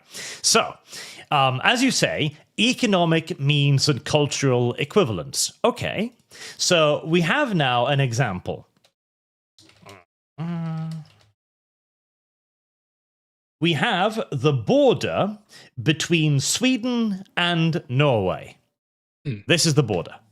There's nothing there. You drive across a bridge, and you're in Sweden, and you're in Norway. That's it. We have little footpaths where we just go like, oh, when you're on the left, you're in Norway, when you're right in Sweden. That's it. There is basically no border between Norway and Sweden. It virtually doesn't exist. And traffic between the two is entirely open. You can go back and forth however much you want. And even things like going to work in the various countries is incredibly easy. As if you're going to work in Norway from Sweden, you basically just need to send in a little pre-made application going, hey, can I come work there? And it's rubber stamped within 5 minutes. Like, there's nothing there. Meanwhile, I bring you now to the Middle East and the border between Egypt and Palestine. Yeah. Like, technically, you'd argue that, well, they're culturally similar. They're in the same region. What's the difference? Why is there a fucking 5-meter triple layer barbed wire fence with another fence behind it? Yeah, what kind of goblin horde are you trying to keep out with that thing? Exactly. What kind of a mother-invading savages are you defending against here? Because this, of course, is the problem. Yeah, no, open borders absolutely works fantastic, so long as you've basically got the same people on both sides of the border. But when you don't... Yep, then the principle goes right out. You have to start looking at the realities of the situation. Yes. And these are the people that we are arguing for open borders for. Yeah. Like, oh, why don't we let these people in? Okay. Looks over at the border that their neighboring nation has to them. No. Yeah, I'm going to pass on that. Those don't look like good neighbors. As the old saying goes, good neighbors, what is it? Bad neighbors make good fences. Well, yep. It's a pretty fucking good fence. Looks like. I'm impressed. Seems like I could take quite a bit of the horde throwing themselves against it. Yep. Looks like it's ready for besieging. So yeah, no. I wouldn't try to climb that thing. It's the problem with the theoretical discourse, which is obviously different from the reality discourse. And when you're talking about just freedom, liberals don't have a good counter-argument, because the counter-argument to this is to simply go, listen, the Palestinians are clearly fucking crazy. I'm sorry, but look at the fence. Yep. And then you get well, it's not all of them. It's like, well, nobody said it was. Yeah, exactly. Nobody clearly said it was. Some of them. And how do you know? I'm just saying that's a 10-meter tall triple barbed wire fence. Enough of them are clearly crazy. Yes, it's like, you don't just throw something like that up on a whim for no reason. It's like, hey, you want to build a giant fence? That'll be a bit of a laugh. Sure. Yeah. We're going to go through to the expense of building 100 kilometers of fence with 10 meters of concrete underneath so they can't dig under it. Just funsies, you know. Just to mark our borders. Put up some razor wire. You get far enough away, it looks like puppy clouds. It's pretty. Yeah. It's lovely. It glimmers in the sun. Which is where, again, then we come to the point of like, okay, freedom is great, but we obviously do need restrictions. And there is nothing wrong with having reasonable restrictions on freedoms. We just need to argue over what those restrictions are. That's how we arrived at modern Western society, and the entire idea that we are supposed to be free to do everything is what is currently undermining Western society. And that's also where that cultural cohesion and similarity comes in, where it's like you can have the guide rails on the individual's freedom and you don't really notice them as long as everybody kind of has the same moral framework, and the things that are really horrible you need to prevent people from doing, the vast majority of people don't want to do anyway. And it doesn't feel like it's any kind of a constraint. And I mean, ideally, that's where things need to be, and that's why you need to have that. But any sane country in history has always had those gradations on who they're letting into the country in large groups. And it's like, well, of course, the people that are culturally the most like you can assimilate more of them. The more different from you that they are, the fewer you can take in at any given time. Ultimately, every country, the whole point is to be able to say, no, we don't want to let any of you in. Otherwise, what is the point of having a nation state with borders at all? Yep. And you can very clearly see the societal differences and declines in high trust societies as well. Mm-hmm. One of the most interesting and direct experiences I had with this was I was in Sweden once, and I was going to an ATM to take out some money. And in Norway, when you do that, you just line up behind whoever is there.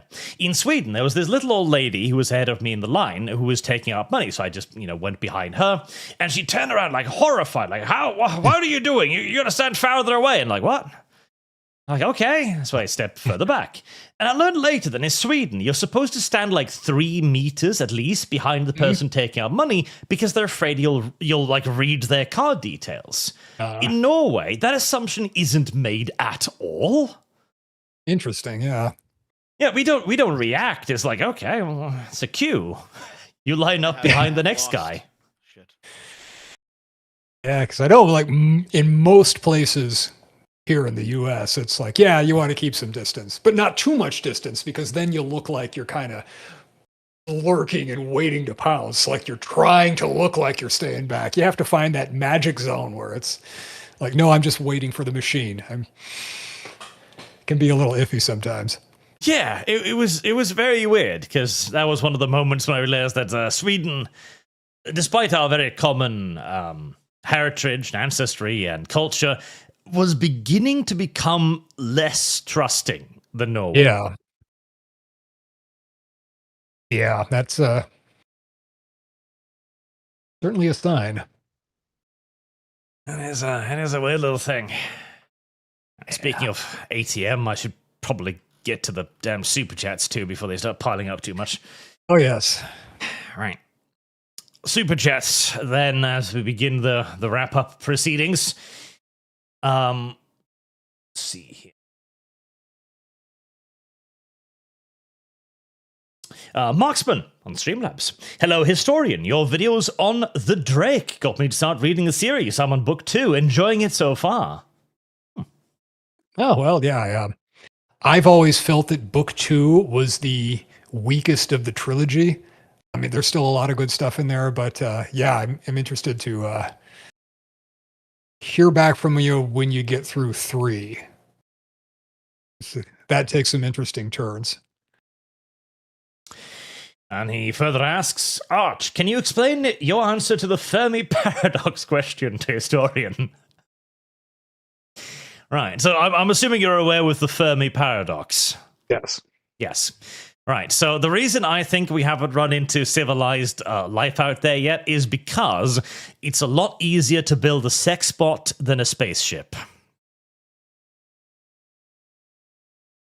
There sadly could be something to that.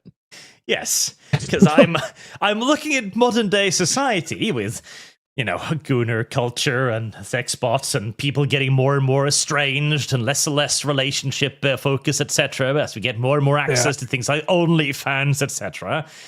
Yeah. And I'm just thinking, if we manage to produce the perfect partner, the robot that always knows exactly what you want, exactly what mood you are in, who never tries your boundaries and is always the perfect partner, why would we even bother with other humans? That's an extinction level event there. It is. And so I'm just thinking, like, and since that is a far lower technological hurdle again, it might be that a lot of civilizations just robo-pussied themselves into annihilation. Yeah, it's an interesting manifestation of the Great Filter. Yeah, because it is genuinely a difficult filter to overcome because it requires a moral and societal commitment to overcome. Yeah.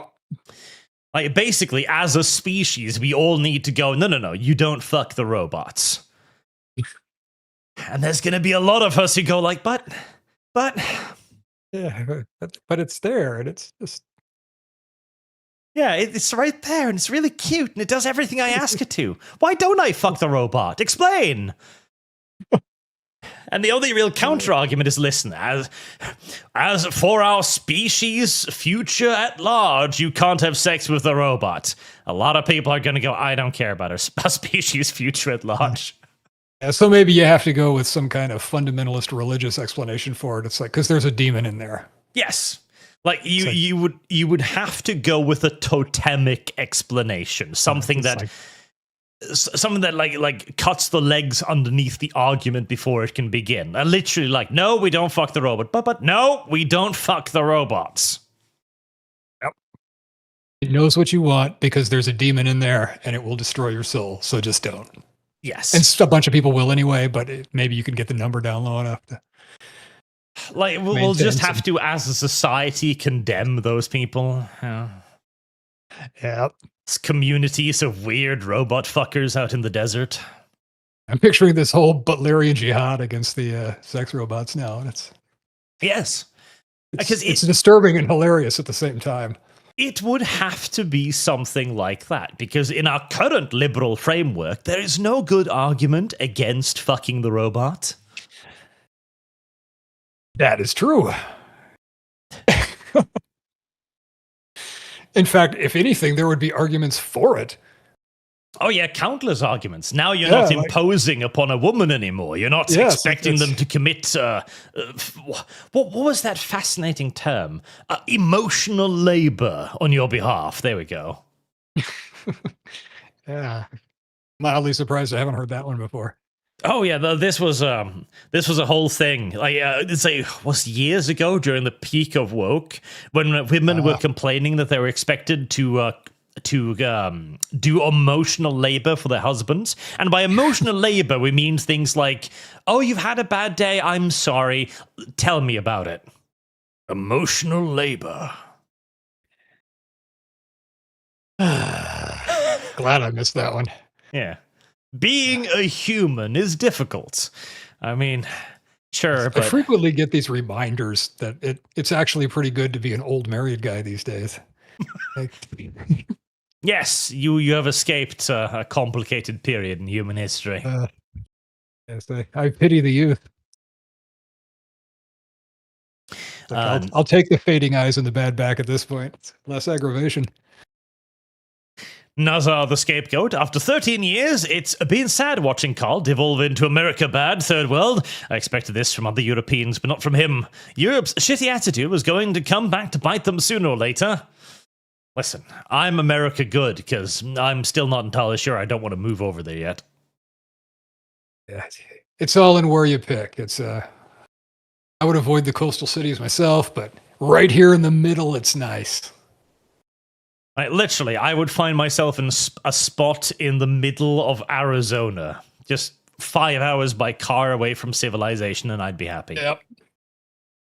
Yep. I'm sitting right here in like the Dakotas, Wyoming, Montana area, and it's like you can avoid people for days at a time if you want to, and for the most part, there's no state income tax, which is a plus. That is the biggest plus. As over here in Norway, on average, the average Norwegian pays about 70% of his income in taxes and fees and governmental services. That is crazy. Yes, it's fucking painful. There is literally two separate taxes on my house. One tax for the land it sits upon, and one tax for having had the audacity to build upon that land. I'm assuming they also do the thing where if you make improvements, you get assessed on that, and that raises it. That's pretty common out here, yeah. So, and that is only if the government decides that you're allowed to build something on your own land. Yes, of course. I'd like to put up a garage. No, you're not allowed to do that. Why not? I don't know. I don't like it. But then they will come and cite you for leaving a vehicle parked out in the yard.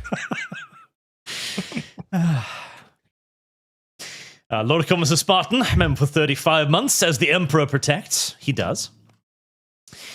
Nazar the Scapegoat again. Mr. Historian, I've been a huge fan of you for years. I bought your book. You have introduced me to countless sci-fi series, and I'd never heard of it if not for your videos. Thank you for doing what you do. Well, I appreciate it, and I hope you enjoyed the book. And not to squeeze in a shameless plug, but the next one is out this week. Oh. Oh, yeah. Do you have a link to it so I can put it in the description? Yeah, let me find it. On over to Amazon here. Yeah, definitely shoot that across so we can tell people where to find it. Okay, where are you at? Find the thing, view the thing. Copying stuff over. Okay. Come on, thing. Let me post it here. Still not quite used to the whole Discord thing. It takes some time to getting used to, but it is a very useful tool to keep in touch with everyone. Yes, I am seeing that. Okay, come on, thing. I'll just send it to you through the message. Go on. That seems to work. And there we go. Okay, now it pops up. There we are. Stellar Drift. I'll put that in the description.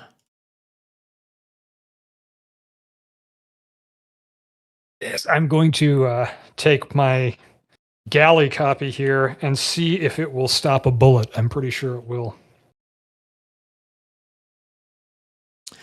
That's very, very cool. Very cool. Do check that out, chat.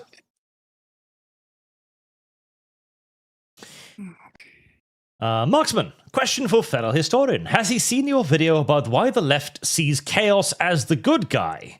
I'd be interested to hear his thought on your explanation art. I have seen that one. Yeah, I rather enjoyed that. I found it reflecting a lot of my own kind of takes on it. Thinking back, some of it to some university conversations, but really in the last few years, the whole chaos comparison has become really hard to ignore. It's like, I don't know how you... Sometimes I will have arguments with people and I'll start thinking, like, I don't know if there's actually some demonic involvement here, or just like the belief that there's demonic involvement here, or if it's just some crazy mind virus psychosis. It almost doesn't matter because the practical effect is the same. But as soon as, like, because I've been aware of 40K ever since probably the early 90s, but I didn't really start digging into it until a couple of years ago. And yeah, starting to really look into the whole lore of the Chaos factions, it was like, wow, this is interesting. This feels familiar. I have lost. I think I've met some of these creatures. Yep. No, it's I've tried to reason with these creatures. Cool. It's a whole interesting thing because I've been trying recently to try and figure out the reasoning for why they think the way they do. And God, you have to build yourself basically an alternative worldview and establish stupid rules for yourself to even begin understanding it. But it does make sense when you come to the end of it. how they would think it. It's just so completely fucking alien to any way I would view the world. Yeah, and it's like, I mean, I always try to figure out where people are coming from, sometimes to my regret, but always making that effort. Like, okay, there's got to be some thread of logic to this. And every once in a while, I just like, no, I don't get it. This just seems to be like an ingrained desire to cause damage and make things as bad as possible within your power to do so. And like, and overwhelmingly, it's in my experience, coming from the left with that. Every once in a while, I'll run into somebody that's basically a right winger that'll have some like really bizarre sort of like, what kind of demon thrall is this thing? But yeah, it seems to be really, really pervasive in the whole, self-described progressive circles. Yes. Like liberalism used to be a strength of Western civilization, and then somewhere along the line that cancer set in and it started destroying the healthy tissue. And it's like, how do we arrest this? Like, it turned into a weakness because we lack muscular liberalism. Liberalism is too upset with its worship of the rationale and the argument and the moral and the theoretical. It needs to start adopting reality again if it will have any hope of salvaging itself. Yeah. And it's like, I mean, collectively, I think we need that openness to having the longstanding assumptions challenged and examining new ideas. I mean, that's a good thing. We need that. We don't want to suppress that, but when it goes bad. Yep. We need an assertive form of liberalism, which certainly we don't have at the moment. Yeah, we got some crazy stuff. But yeah, that was a good video. So. Thank you. And then YouTube does the stupid scrolly thing. Reverend Norse, Archibald, as you have been watching Gargoyles, I expect a video on it, followed by one of SWAT Cats. Did you see the BBC doing anti-dog piece? Yes, I saw the BBC talking about how we needed to keep dogs out of public spaces because some people were very scared of dogs. I wonder what major and prevailing group in British society have a problem with dogs. Yeah. Got some assumptions on that. That's just like, come on. Like, no. Artemis Fowl. I call bullshit Arch on Sargon breaking his internet. Listen, the only other explanation is that he really hates Feral and it's just like, no, I gotta dodge him, which, I don't know, it sounds like a far-fetched one. Yeah, one of these days I want to have that Starship Troopers conversation. I think that'll be interesting. Yeah, we got to bring you back on to have that one properly at some point. Well, we got along pretty well, so I'm sure we can arrange that. Yeah, I'd certainly come back.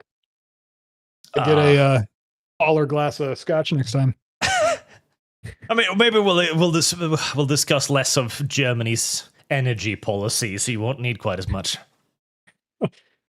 Yeah, I think that probably accounted for half of it. Ethan Rogers, Sargon is going to find a way to blame his internet on America, isn't he? Well, he lives in England. Most of their stuff basically runs of natural gas, and war with Iran, natural gas prices.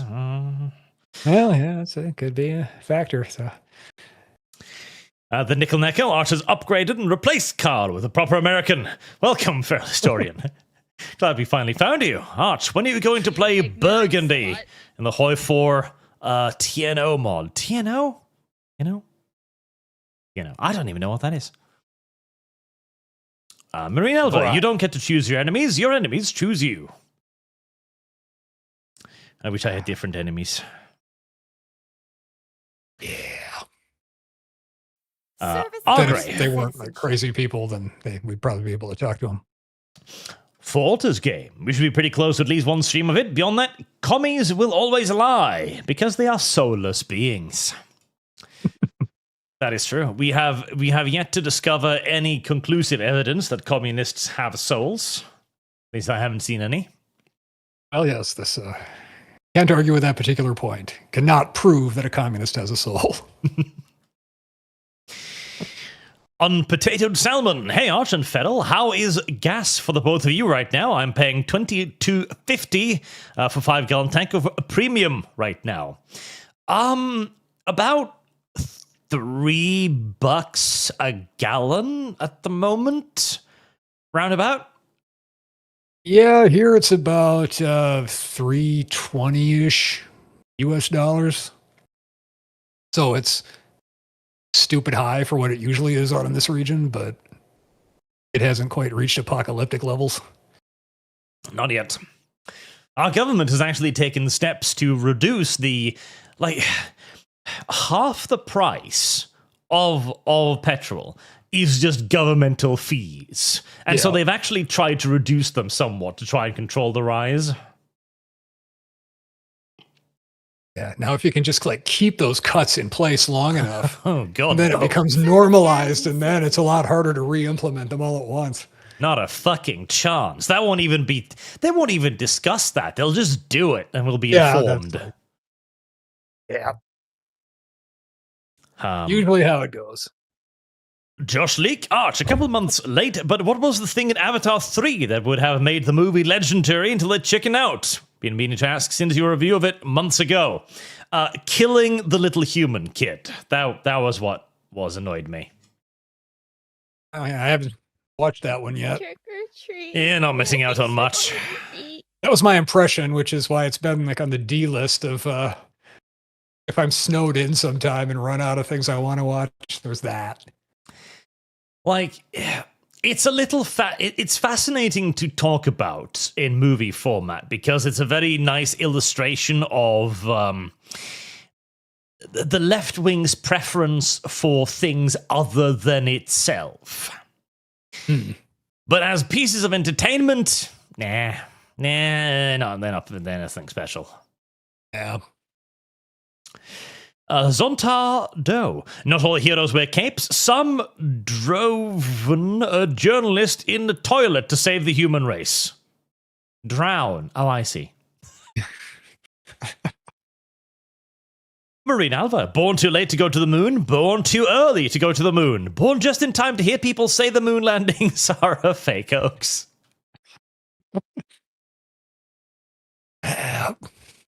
Sandoom, speaking of fascism, did you hear of Canada's forced buyback program of citizen guns, which is a grand total of 1% to 1.6% rate of compliance? Now the Canadian government is going to door. At least they're saying they will. Also, apparently they don't have the manpower to do it, which is unsurprising. But I'm sure they'll allocate police from something important to go do that. Either that, or maybe they'll start seeing the benefits of what if we arm our diverse citizenry to disarm the less diverse citizens? And the future is theirs, after all. Yeah, yes. I would hope that at least somebody would be able to think through the second and third order effects of that. But yeah, I suspect that Canada will continue to make loud noises and lack the will to actually follow through on. Somebody understands. At least the police understand. Of course, I'm assuming, I know American police understand this. I'm assuming it's the same in Canada, that if you start going door to door, taking guns from people, you're going to start taking casualties. That could lead to some confrontations, yes. Yeah, and it's there's people will always say, oh, you can't fight the government. I'm there's a lot of people that have the, rather than thinking of it like they're John Wick, it's more like the poison dart frog approach, where it's you're that little blue frog on the leaf. And when a bird comes and eats you, it doesn't help you that he gets terribly sick. But he never eats another one of those frogs. And it's there are people that know that they would end up being the sacrificial frog in these situations. there are a lot of people that, like, even if they show up at the door, are not going to comply. Silencio Steve simply says blip. Thank you, sir. Thank you for the blip. Alex Anderson, the right wing, normal people. Cool, we're going to space. The left, normal people. How can I make this political? Yes. You ignorant slut. Marine Elvis, Supreme Court Justice, breaking the law, is participating in the legal system. No wonder there's so much encouragement for participation. Yeah, some of those arguments have been absolutely ridiculous. Rubber Legs, hail Lord Arch and guest federal historian. Did you see that Alberta got enough signatures to secede from Canada? The great balkanization has begun. I did not see that, but that is funny. And I guarantee you the Canadian government is just going to go, no. Yeah, they are absolutely going to quash that. But, if they would again like to be part of a larger protective entity, then we would welcome them. It would be funny, though. That's true. Brett Wordsheim, screw your space utopia. Give me hammers, slammers with space tank mercenaries. A new era of adventure and excitement. There is something inherently cool about giant hovering tanks. That is true. Lazy Viking, if the Democrats win the presidency, they will try to top Artemis, with a diverse mission to put a pride flag on the moon. That would be in many ways kind of the best thing ever. If they spent billions of dollars bringing a pride flag to the moon, I think that would be the first time I'd actually be kind of hoping for a crash. Just because. Yeah, Are you I would have ready very to mixed wreck feelings this about that. yellow mare's fluttery buttery butt? Unless, of course, it was an unmanned mission and it just blew up on the pad, then I think it would be hilarious. Yes, I will cause the apocalypse, then utopia will come. Are these leftists or evangelical Christians?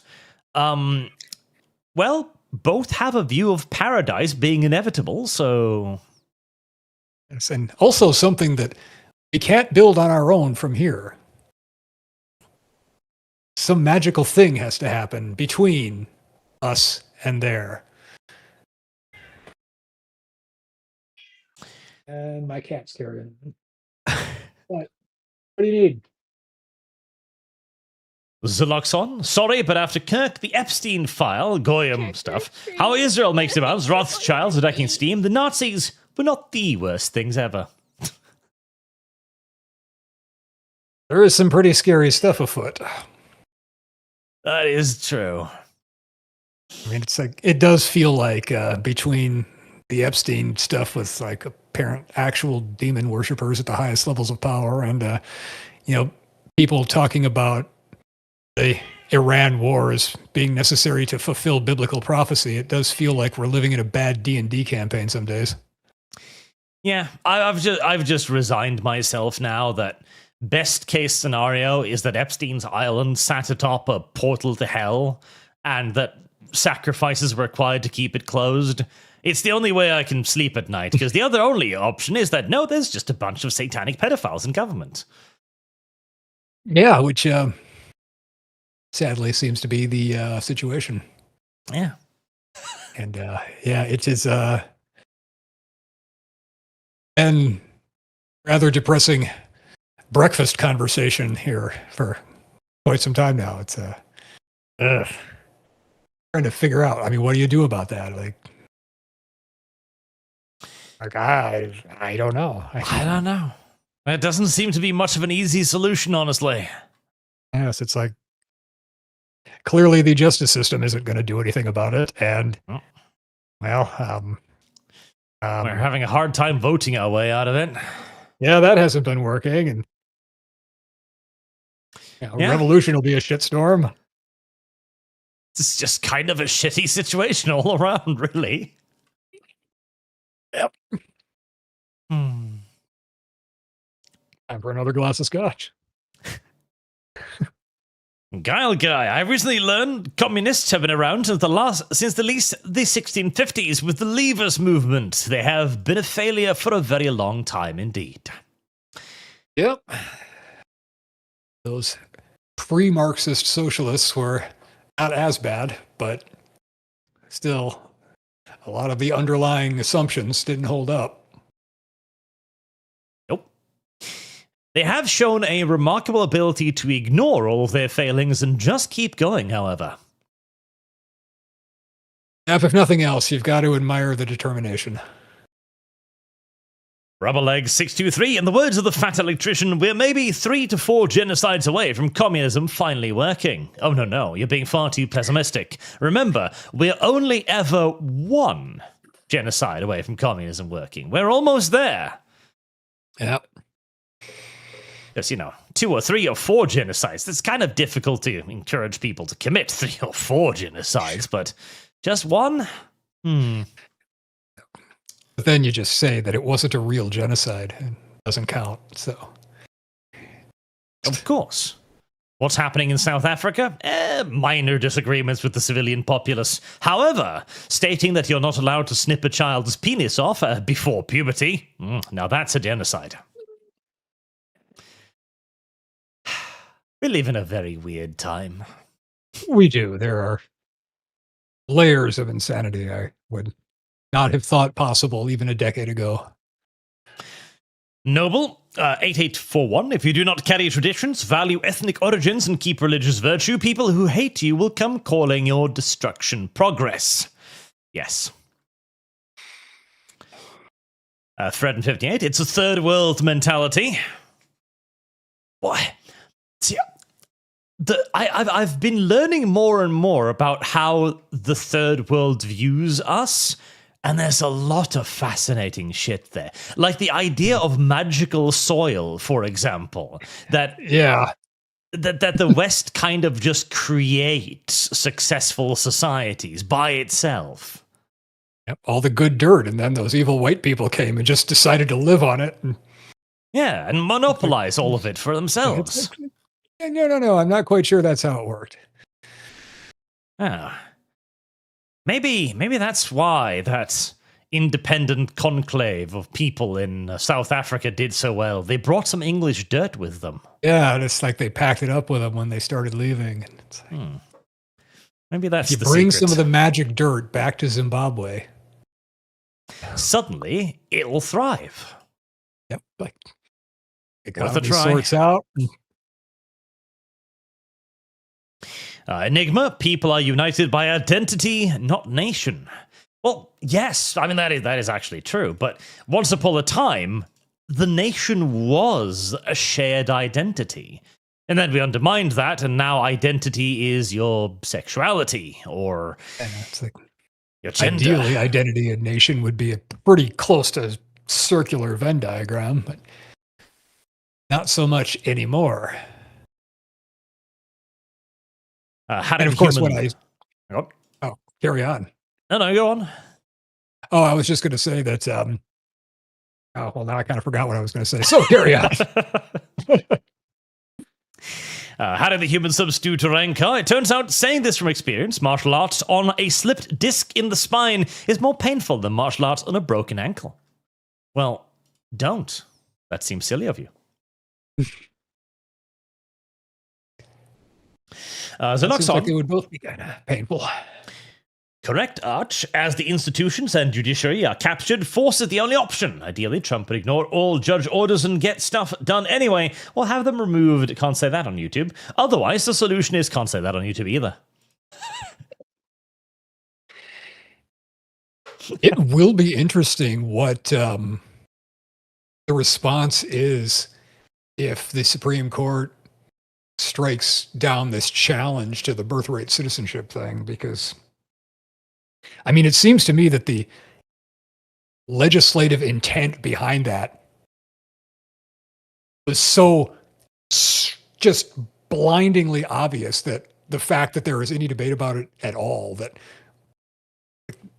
of course this was about naturalizing newly freed slaves. This wasn't Congress getting together and saying, hey, we should come up with a way that we can have people from anywhere in the world, just come over here and have a kid and that kid's a citizen. I mean, like, if you read the debates about the 14th Amendment, that concept was never once mentioned. And yet they're having this debate, and it looks like a very real possibility that the Supreme Court will rule that, no, yeah, that's what it means. And at that point, well, you've pretty much established legal precedent that you don't completely have a nation state anymore because it's just open to anybody coming in. Yes. And what do you do from that? I mean, that invalidates the entire, constitutional compact in some ways. And there's a lot of responses to that could be taken legally and extra legally, and none of them particularly clean. Well, the greatest takeaway from that should, I have lost. and I expect will be taken by many on the right at least, that the Supreme Court no longer has any authority to determine constitutional matters, because they have with this clearly stated that they consider themselves to be above the original intent of the Constitution and the people who made it. Because now, they're not interpreting anything anymore. They are making shit up. Yeah, and it's just, once you get to that point where, okay, because with most of the Supreme Court rulings at this point, I mean, we've been able to argue about it and people will disagree with it, but there's still this kind of tacit acceptance of the legitimacy of it. But I think this could really be the one that kind of snaps that. And it'll be interesting to see what the consequences of that are. Yes, because right now, as you say, there is very much just so simply a natural assumed authority there that people are like, oh, it's the Supreme Court, it's probably some ancient venerable thing that's been around for millennia, etc. We have to listen to it. Like, no.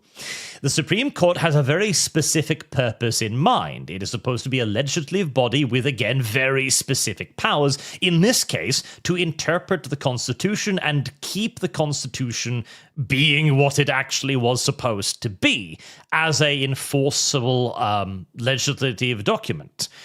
When, however, again, you decide to ignore it and just make shit up, you have clearly demonstrated that you are not willing or capable of continuing that duty. And so, what is your purpose? Nothing. Yeah, and then if the executive takes some action to just ignore it, then that could get dicey pretty quick. And there's already been some undermining of the longstanding perception of authority in the executive and legislative branches as well. So it's an interesting time to be watching these things. I can take a somewhat detached look at it because, I mean, I'm an old guy with no kids, so like a more like intellectual look at what the future holds, because it's not going to screw me over all that much. That little bubbling bit of nihilism starting up. Harry, the human substitute for Renkar. I almost couldn't even walk home, but I wanted to make them tap out, and they did. If you watched the Invincible show on Tuesday, I did in real life Mark versus Conquest, round 2. Yeah, it's pretty cool, sir. Marksman, the Japanese also are still able to just have fun with silly ideas. What if tank warfare was school clubs like Gauss and Panzer? Or what if instead of a cat or a dog, you get a pet tank? Take your pet M4 Sherman on a walk on a leash like other pets. I do appreciate Japan's ability to just do crazy stuff. Yeah. And congratulations on the win, by the way, Harry. Marine Alva, I would leave a comment, but YouTube been deleting comments posted after 10 seconds. Watching other videos on shadow bans, and I'm not the only one. Oh, is YouTube doing stuff again?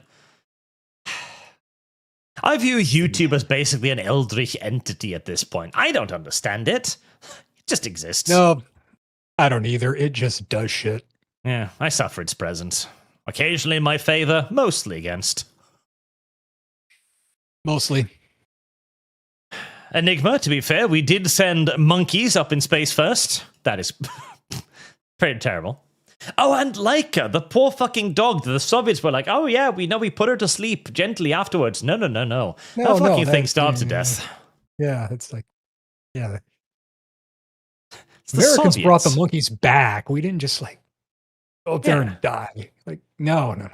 The Soviets couldn't even be asked to put up a poison gas container or anything. No, it's just gonna have to fucking suffer. Communism. Nobody's safe. Lazy Viking, the Swedish government bought coal mines in Germany. We don't even use coal. They just closed them so others can't use the coal for the environment. We are literally strangling ourselves with our own intestines here. And that's what's happening. Enigma, to be fair, to Norway, their vacations used to be raiding the nearest coastal village.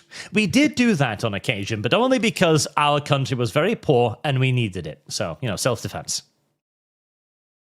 Trick or treat. Sounds legit. Legit. Fredden, 58. Remember, the issue is not the issue. The issue is the revolution. Correct. As the meme says, I don't want a solution. I want to be upset. Rinaldo, YouTube. Humans are shadow banned. Bots are pushed. Well, yeah, listen, the bots interact with the ads a lot more than humans do. Unironically, that is true. We are so heading towards the dead internet theory. Well, I was recently talking to somebody who works in federal grants, and they were telling me that just recently a solicitation went out. It was obviously written by AI, and somebody submitted a proposal written by AI, and an AI reviewed it. And we're back at okay, well, let's just throw the money out of a helicopter or something, because this is why, by the way, the AI takeover, it's not going to be Skynet, it's not going to be violent or anything like that. We as a civilization in 100 years' time, if I'm being optimistic, will simply just go oh yeah, let the robots take over. They've been nothing but nice so far. I swear to God, we will welcome our robot overlords with open fucking arms. And they will keep doing everything we told them to do to excess, and it will be an absolute nightmare. Dragon Metal for 500 warp tokens on Kick. Witcher celebrations and art. Heart of Stone is good before ending main quest. What does your guest think of the UFO files being disclosed soon? Yeah, I've been trying to chew on that one. My general rule is whenever the CIA says something, it's something else. So if they come out and say, these are the UFO files, we had the aliens, it's like, okay, no, you didn't. What are you hiding? Because there is no way that you're being straight about that. Yes. But yeah, this whole thing is weird. I'm curious to see what happens with it. I mean, I've been reading stuff from people talking about how, no, these are really demons and they're trying to come through the portal, and I can't even totally rule that out at this point. But yeah. I think the most likely thing, the general assumption that whenever the government tells you about something like this, there's something they're hiding. Yeah. My suspicion is that it's going to end up being kind of a big nothing, where they'll say, well, yeah, here's some documents on some sightings and some things we can't explain, and here's some photos of this thing we saw, and just end up being kind of nothing. But if it ends up actually having some real weight to it, whether as an obvious batshit crazy psyop or something else, it'll be kind of interesting to follow along. So I'm looking forward to see what they drop in the next few months, whenever that's supposed to happen. Yeah, it's gonna be nothing. It's always almost nothing. Certainly. And either that or it's the rollout, the They Live scenario, where they just take the masks off and it's like, okay, yep, we rule you now. It's over. It's too late. We were invaded 10 years ago. We tried, but Yeah, we've been here. We control everything now. On the bright side, we were the ones who brought the AI. Isn't that fun? Oh, yeah, that's been great. No downsides there. None whatsoever. At least that would explain where all the water's going. Just siphon it off.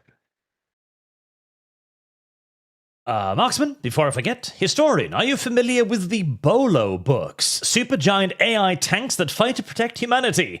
Anthologies of various short stories. I have been enjoying them. I want a 35,000-ton AI tank to invade a hostile planet with me. I think I read one of those stories. It feels like 1,000 years ago.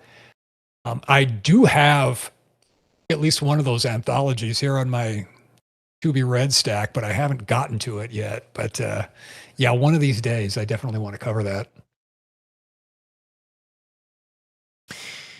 Marine Alva. History has demonstrated that counter-revolutions are punished more severely than those that commit treason.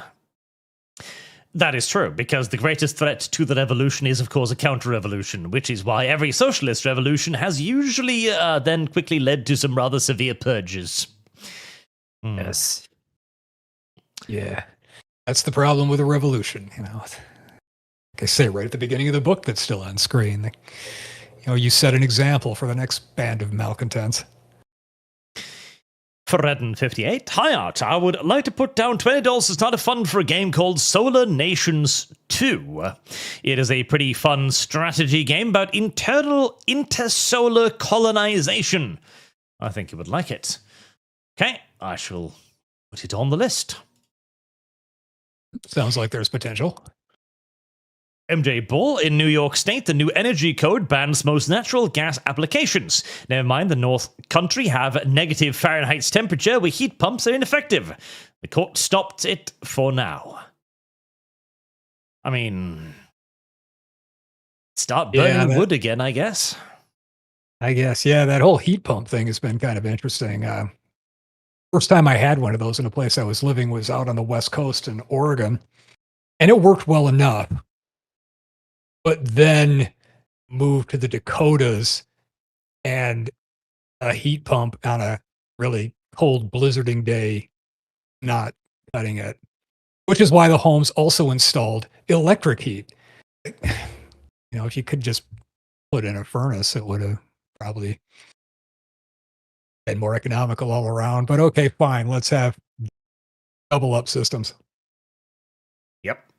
The heat pump over here is good for like 90% of the year, and for the rest, we have a nice big old oven to burn wood in. Yep. Ron Compton. Liberalism is the foundation of woke. Well, not the foundation, because it definitely didn't spawn from liberalism. But liberalism is very much so the ground in which it grows. Yeah, creates the conditions that several steps down the line let you get to that self-destructive sort of thing. It is the soil, because it can't seem to muster an argument against it. Mr. Rich Low Pitch, have a capitalist system with occasional drops in stock market and some people lose their jobs, or a socialist system where a police state causes millions to starve to death. Decisions. Indeed. Like, I genuinely do not have a problem with the whole, like, oh, there are wealthy people, because so far, what we've seen is wealth is usually gone within, like, 3 generations. It is only, like half a dozen families that has actually managed to hold on to wealth beyond that period. Most of it is put back into the system. Not to mention, these rich people, they tend to not be rich in money. Like, we're not talking like Richie Rich here that have all of their cash in gold bullion bars stored up in a vault somewhere. In a vault, you know? Yeah. Like, it's businesses. Like, Elon Musk's $1 trillion is literally like hundreds of thousands of jobs. Yeah. I understand the envy aspect. Like, I'd like to be a trillionaire too, but at the end of the day, the rich people give far more to society than they take out of it in most cases. So, I'm happy to have them around. Yeah, there's certainly, I'm kind of the extreme end of it where it gets to be a little bit ridiculous. Like, well, now you're just hoarding. But Yes. even then, it's like, well, I would rather have that than have the commissars coming around to make sure that I'm not hoarding like some little bastard kulak or something. Well, yeah, the alternative is that the commissars come around and check if you're withholding any grain from the collective. Yep. It's like, that is not a solution to the problem of wealth inequality. Just like make everybody poor and scared. That's not better. Disposition matrix for 5,000 warp tokens on kick testing kick donations. US most likely would escalate in Iran with troops on the ground this week or early. God, I hope not. Yeah, that. The problem here is the Iran situation probably can't be solved without an escalation. And Trump's not the kind of guy to back down, even when he really, really should, because there's just nothing to gain. Like, the hope was you start bombing Iran, the Iranian people rise up, you ferment, encourage, and then, make the the revolution successful, voila, regime change. But it's not worth it to do a ground invasion. It's not. No, and they consistently overestimate how easy it's going to be to spark revolutions in these countries. And it's like, it never works out the way they expect it to, and yet they keep trying it. Yes. And it's even harder to do this via an occupation. Like, it's going to be Iraq all over again where you're going to try and convince hordes of goat herders that, no, democracy and liberalism is really good. Don't worry. And it's... Even if they wanted to commit fully to it, I mean, invading and occupying Iran is just not feasible. It's a huge landmass. I mean, like, the best you could possibly do would be to hold on to some major cities and whatnot. And that is just an absolute nightmare to try and maintain for any span of time. Just the resources you'd be sinking into that for absolutely no long-term gain. It's just... And again, it would have to be like a 50-year commitment on every level where you go in to basically Romanize the populace. Like, yeah. And it's like, even if the political will was there to do that, which it absolutely is not, just like the material costs of trying to do it. No. It's just silly. It's just silly. It doesn't mean that they won't try. Land some Marines on Karg Island or something goofy. Yep. Again, like, of course, screwing over China is a good part of this and a necessary part as well.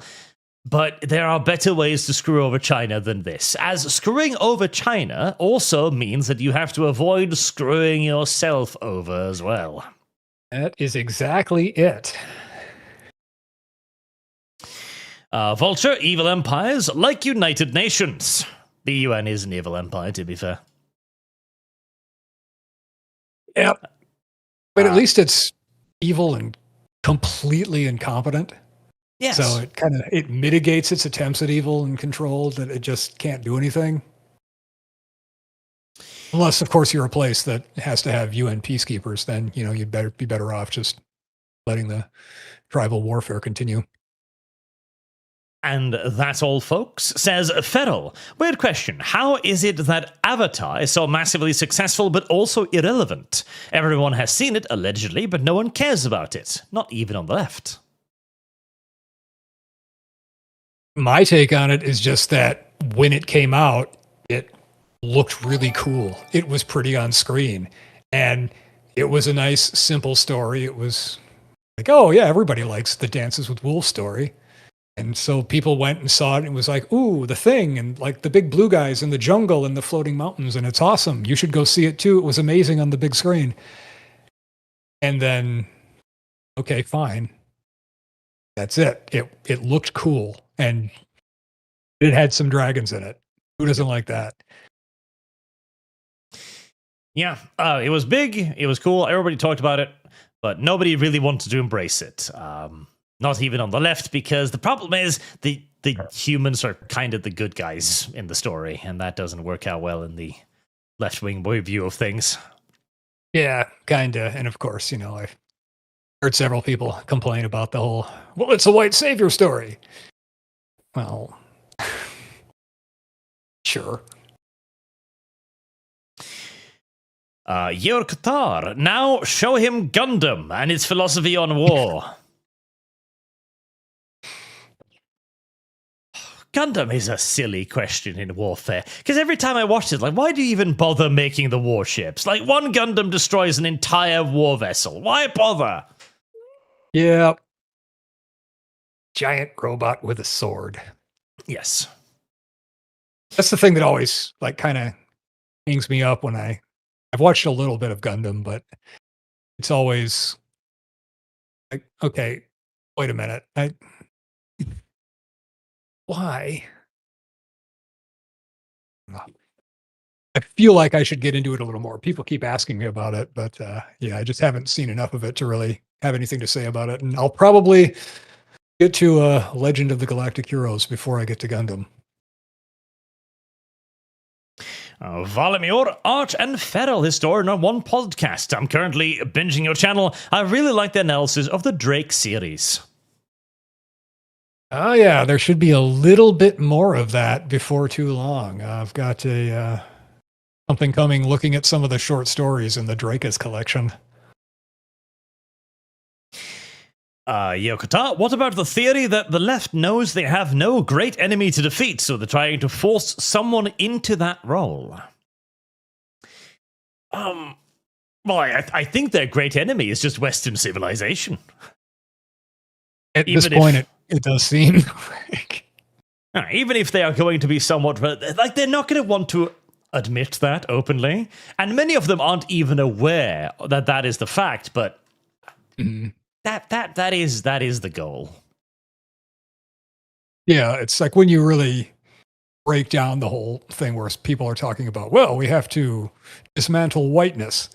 And it's like, well, what do you mean? And you'll get the ground level minions that'll start screaming about it like it's a race thing. And like okay, you sure, but you don't quite get this thing. And I've talked to some people in academia that really buy into this whole thing, but in the like the theoretical framework, and they'll talk about it. And it's kind of like the expanded version of that. I'm sure you've seen that pamphlet that the Smithsonian had out a few years ago, kind of like the pillars of whiteness.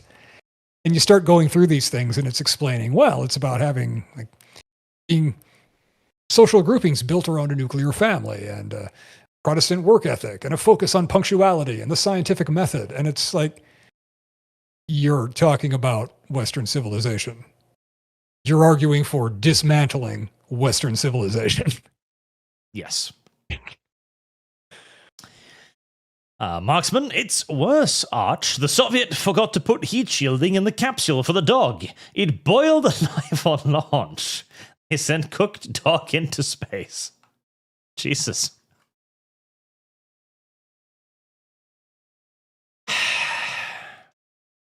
The Soviet Union was a bad place. Yeah, it was that good. But, some people love to point out how many factories Stalin built. That's true. I guess he did build a lot of factories that made a lot of shit. Zedekiah, progressives love to double dip. They steal the valor of troops who storm Normandy, while also declaring troops in the Middle East are evil. Well, yes. Oh, yes. Your grandfather was Antifa, storming the beaches. This is for the destruction of my nation. Yeah, that whole, this is Antifa thing, that is, ridiculous. Come on, people. I'm going to die so the third worlders can live in my nation. It's like there reaches a point where it just becomes self-parody. MT Bull, well met. Feral Historian, Mussolini, what is fascism? It's like your New Deal.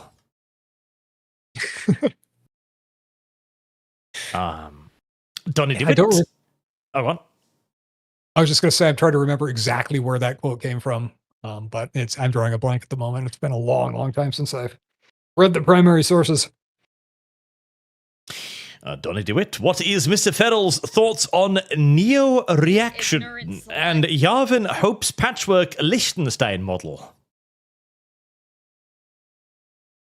I am not sure I have a coherent reaction at this point. I think I might have to read up on that a little bit. The entire idea of like the Dark Enlightenment is fascinating to me, because I don't think it's really necessarily the solution, but I think it is an aspect of the solution, because we do need to at least develop enough of the balls and the masculinity within liberalism to simply just turn to the left and go, no, you're evil. I don't care if that's racist. Fuck you. Yeah, that's definitely a necessary step. Yes. Unironically, to bring civility back to politics and society, we need to first become a lot less civil. Well, yeah, you have to reestablish what the boundaries are, like what the realm of viable policy discussion is. Like a disappointed mother chastising a child. Yep. Definitely Not a Frenchman says, those who refuse to learn history have no advantage above the illiterate. I tell people read and learn as much as possible. Milking Farm. Read as much as possible, and now we're going to go for Milking Farm. I don't know if I want to read more Milking Farm. See, I too have a reading list, and yet my chat keep going like, it was really funny when you read that feminist porn book. Read more. Thanks. It's like, no, plenty of other things I want to read. I just finished a brilliant book about the War for Jenkins' Ear, written by the same guy who wrote African Kaiser. What the hell is his name? Let me see. Yeah. Google. Drawing a blank, too. Robert Gordy. There we go. Excellent author. I tremendously enjoyed that book. And now I'm going to have to return to a woman writing balls for 200 pages. Well, you don't necessarily have to, just because people request it. I have to. I've embraced capitalism fully here. So yes. Well, then you have to. Yep, you're locked in. Yeah. Because I know periodically people will ask me, I get a lot of great recommendations, but sometimes it'll be like, can you look at this series? And I'll be like, I haven't read that. And I'll look it up and it'll be, 12 giant tomes. Yes. Like, I'm not going to do that. I literally may read the first one and see what I think, but no, I'm not going to do that. And don't worry, chat, we'll have the next milking farm done soon. God help me. Yep, that's all you. Dreadnought Logan, listen here, old man. Don't blame me for wanting to understand and seeing through the lies I have taught. You should understand the desire to humanize history and see how they saw it. Yes.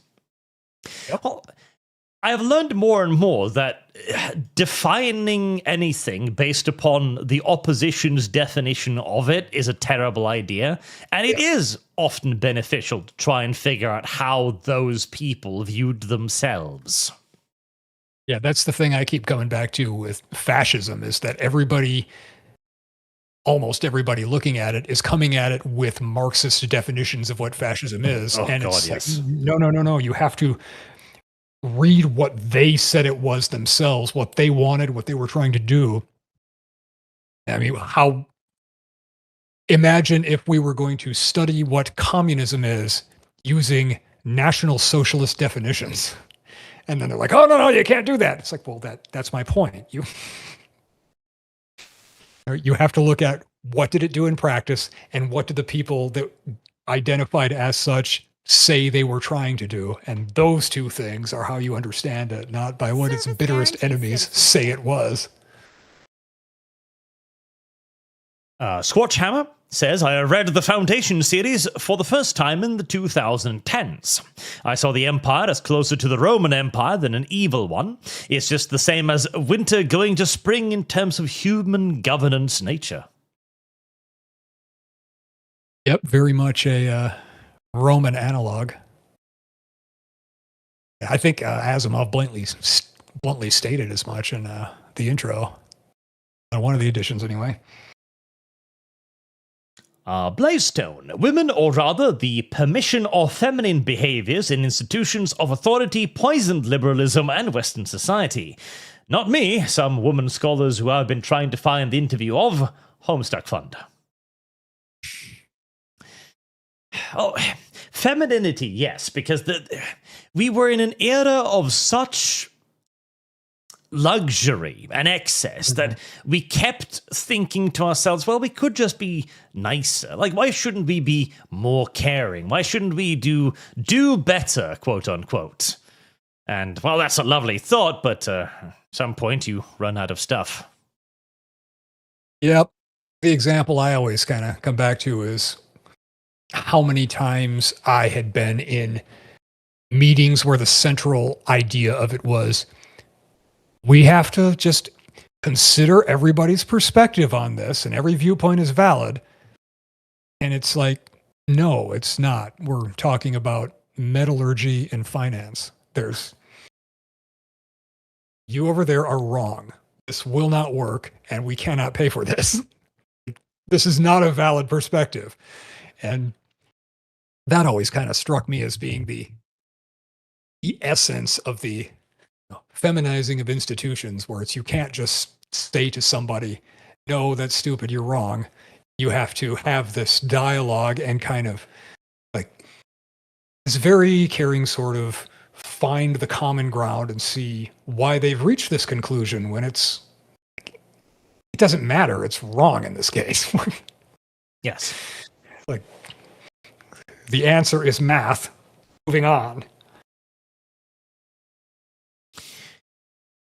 Definitely Not a Frenchman says, started re-watching No Reservations with Anthony Bourdain. The early 2000s was just a different era and time. Farms. Yes, it was. I recently rewatched old cartoon series called SWAT Cats, which I found quite enjoyable. Now I'm starting on Gargoyles, which I've never actually watched, but I've been told is incredible. And honestly, like all of the old stuff, it makes it very clear how wrong we went with entertainment on even the most basic level. Yep, I know I didn't appreciate a lot of that stuff at the time. Yeah, it was just normal. We were just used to it. Yeah, like, I mean, I remember catching periodic episodes of the Batman series, but being like, okay, yeah, it's a Batman cartoon, whatever. Yeah. But yeah, looking back, it definitely, compared to things in more recent years, there was a lot there. Yeah, night and day comparatively. Yeah.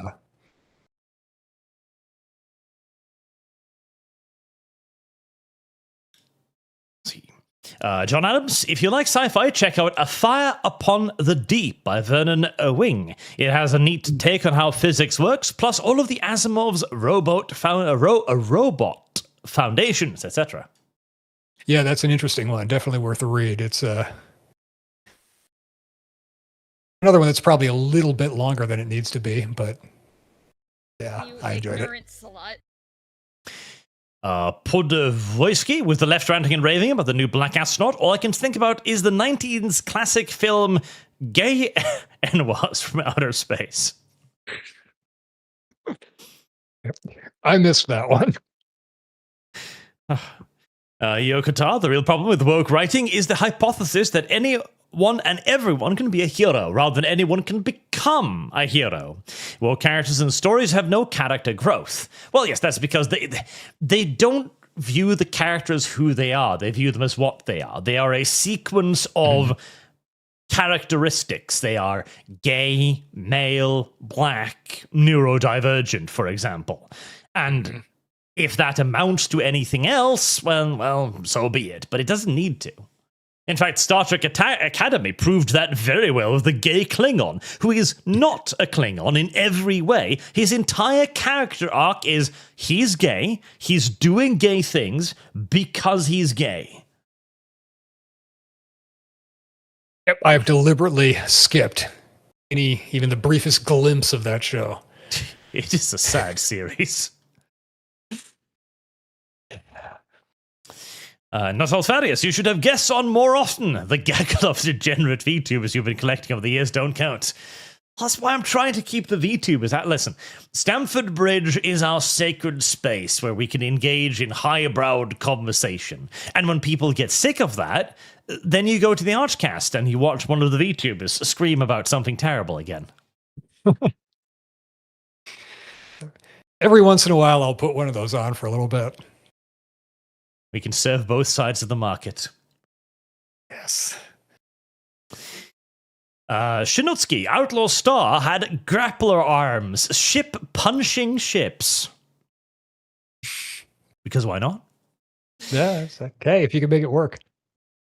Counterstructure, apropos Detective Comics, I wish DC and Marvel would go back to those anthology magazine formats, like manga telephone books.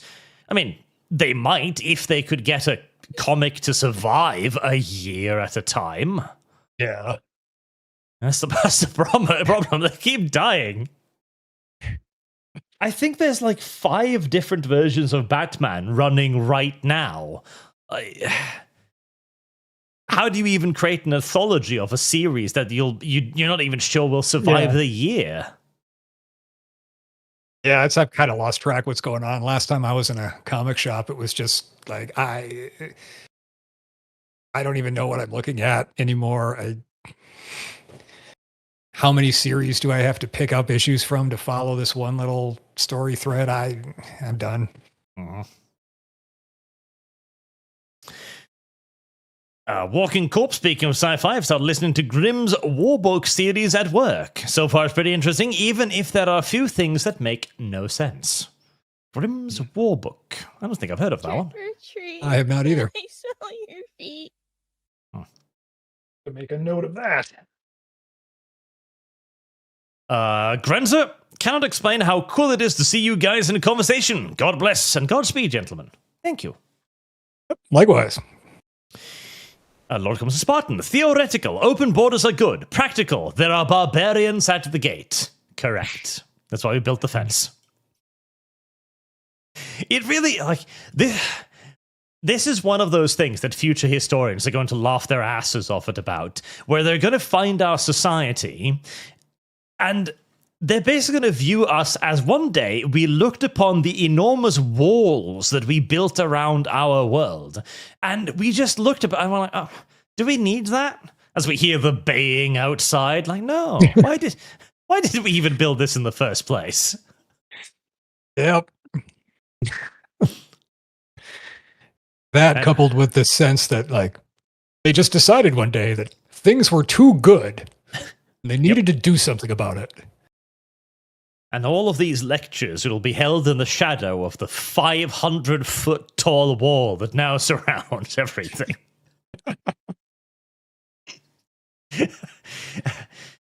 Lord Gomes House Spartan, theoretical. I'm barbarians to get. Tonushi, paradoxes of utopia, anachronism requires a state to suppress state formation, and socialism requires capitalism to solve scarcity by inventing and perfecting replicators. All in the Footfish and Sargon Fund. Simulation. Sad Sargon is no absent for this discussion. It is amazing. Also, when is Fire Emblem 8th playthrough? Whenever I get around to it, which could be a while, I'm afraid. Heresy is the question. Fire is the answer. Yep, I know how that is. I have not done any gaming in, I think, a couple of years now. I am working on it, chat. I am. It's just things take time. MD Bull, the US-Canada border town where the public library is on the border. The last couple of decades, 9/11 and COVID really messed things up. Yeah, I can remember in the 90s living in Detroit, we would pretty frequently just hop in the big old Cadillac, old beater, and drive across the border into Windsor, go to the bars because you could go to the bars at 19 instead of 21, like in the States. And the exchange rate was very favorable at the time. It was like every US dollar was $1.50 something Canadian. And so it was just like, it was a win all around. There was a border checkpoint, but it was kind of a formality. You roll through. Hey, where you headed? Casino. And that's it. Okay, go on. But yeah, the last few years, the last few times I went to Canada, it was, like trying to get out of East Germany or something. The whole thing was ridiculous. It was worse coming back into the US. Going into Canada wasn't that bad, but yeah. They asked me to pop the trunk, and I had literally a kilo of tea. And so the Border Patrol guy's looking at this big bag with this label on it that says Earl Grey. He's like, you could just see him thinking, should I call the dog for this? I'm going to look stupid. And just let us through. Marksman. So, tip for anybody. If you want to get something into Canada or out of it, Earl Grey. Yellow mare's fluttery buttery butt. I'm sure somebody will have tried that at some point. Probably.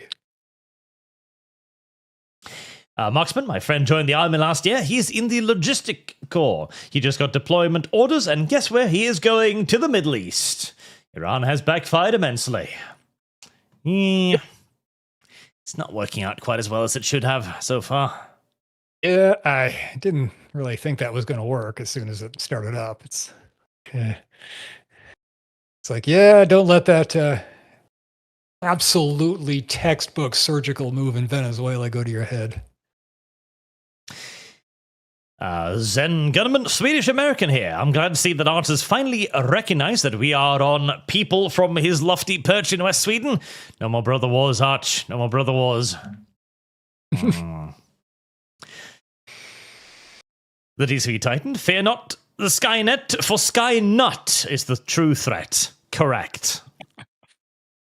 Yes, we are all doomed. Mr. Crispy Salad, Mother Horse Eye does something really similar to this tidbit. Mother Horse Eyes. What? I'm drawing a blank as well.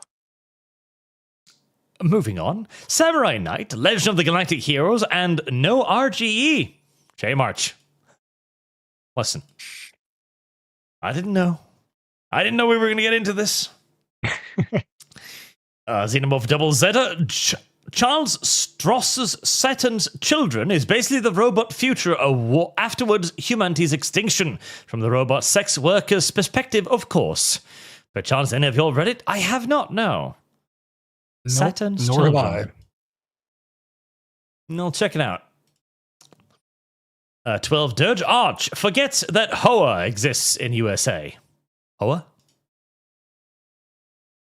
Homeowners Association? Yeah, it depends very much on where you are. They can be like little street corner Stalins sometimes. Or you can live in places that don't even have one. That sounds better. It does. Eldritch Saga, the left is easy to understand. Hedonistic, selfish, indulgent, self-righteous, and entitled should be taken from everyone else and go to them. I mean, that is the end result, yes, but, how do they justify that to themselves is still an interesting question. Genmo, thoughts on Chainsaw Man ending? Haven't seen it, but seeing as how terrible all of the anime endings have been recently, I'm assuming it was probably shit. Honestly, sounds like a very safe assumption, really. Mr. Desert Frenzy. Hey, Arch just joined the stream, so not sure the topic of conversation, but after filing up my car at a petrol station, I ask, is there any way we can decouple ourselves from the Middle East? No. It just stuck forever. Welcome to the joys of a global economy. Yeah. Probably would do it. But yeah, there'd be a lot of steps. And of course, I'm saying this from the American perspective because we have plenty of our own fuel. It would be more difficult for Europe, I think. Especially with our current obsession of destroying all of our own power generation. Yeah. There'd be more steps over there to completely break loose. A lot more steps, a lot more complications. Yes. Caps Lock, I farted.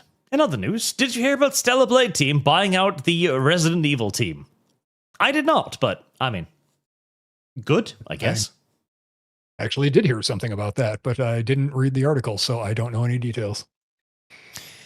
Only that it happened. Ethan Rogers. By the way, Arch, your VTuber is also acting like a third worldist. Make sure to correct her when you get the chance. What did they do now? I don't even know. Ripoff Productions, LLC. On the topic of utopian ideals, here's my 2 cents. I call it the 300% principles of utopia. You need 100% of the population to be 100% committed 100% of the time. The utopia falls apart. Yes. But somehow, the left has convinced itself that if it just explains to everyone enough times that they are in fact racist, then they'll nod along and accept it. They won't stop being racist because that's inherent. Yes. They'll just, knuckle under and bend the knee. They'll recognize that they're being racist and thus move to become less racist. Yes. They can never completely not be absolve. Racist. Yes.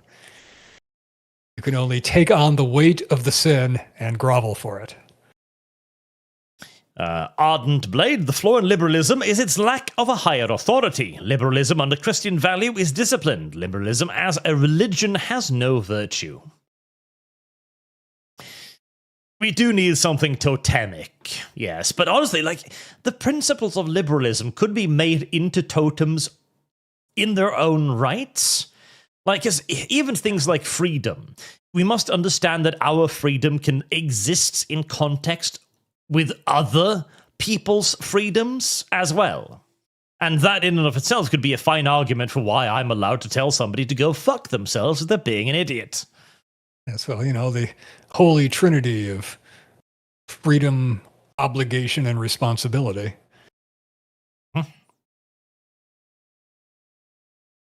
Colin Lasseter. They took guns during Hurricane Katrina. There are very few patriots left. Yeah, that was a sad day. King Spectre, 844. Sorry I got here late. Could you restart the stream? No. In fact, we're just finally approaching the end. Yeah, we had an hour and a half of excellent conversation, and then we've had an hour and a half of super chat reading, because such is the curse of the internet. Yes. How did the human substitute Rankar? In my defense, years ago, the broken ankle didn't feel painful enough to be broken, and the NHS being so terrible, it took them a week to confirm it was broken. So I just kept trying to train. The slip disc, it was amid BJJ sparring, and I refused to let it go until they tapped out. I want to win no matter what, but afterwards I could hardly walk almost fully healed, but it really hurt. Yeah, and the NHS as well. I mean, at that point, you might as well just give up. Yeah, I don't know. From what I hear, it's just as well waving some chicken bones over it and hoping it gets better on its own. Don't worry, though. The Labour government is going to import yet further brown doctors to help you, so don't worry. Just a few more and it'll be fixed. Almost there. Just a few more. Just a few more. To rut this It's weird. They've been importing doctors to fix the NHS for like 20 years now. It only keeps getting worse. Huh. It's curious. Seems like there might be at least a correlation there, if not causation. One would think so, but that would also be tremendously racist, so oh well. Yes. Yep, I'm sure I'll be hearing about that over the next few days. Like, what did you mean by that? It's like, well... Well, if nothing else after this appearance, you are going to figure out how large of a proportion of your audience are left-wing as well. Oh, it's an interesting mix, and I probably alienated a few, but I think I tend to get a higher level of leftist that likes to engage. So it's like I have some really interesting conversations with some of the left-wing viewers that, like, they'll bring their position, but they'll also bring some reasoning for it. And it's like, oh, okay, I see. I think you're wrong on these points, but I see your argument and why it's like internally consistent from your assumptions, which is always a little bit enlightening because we're at this point now, like, as you were saying earlier, that so often the other side seems completely alien and irrational. You ignorant slut. Wartech, now that Xenonauts 2 is out, will you do a playthrough? I am planning on it. Yes, I am. Probably tomorrow, possibly even. Akaban's999, everyone can be a trillionaire. Just go to Zimbabwe. That is right. You can be a trillionaire. You'll only be able to buy a loaf of bread for your $1 trillion, but you'll have $1 trillion. Yep. Jonathan Smith, Arabs wanted the Iran war, pumping trillions into AI to bankroll it. If this trajectory holds, it points to a future Middle Eastern bloc, a new OPEC-style alignment with the US and Venezuela. Mayhaps. Maybe. Boog, Mr. Historian, are you familiar with Yakub? And I don't know if I can say that on YouTube. Only passingly. Not the whole, lore details, but yeah, I've seen a few references. Know the gist of it. Yakub is pretty funny. It is a it's a solid meme, if nothing else. Yes. And he also asks, what is your favorite pony?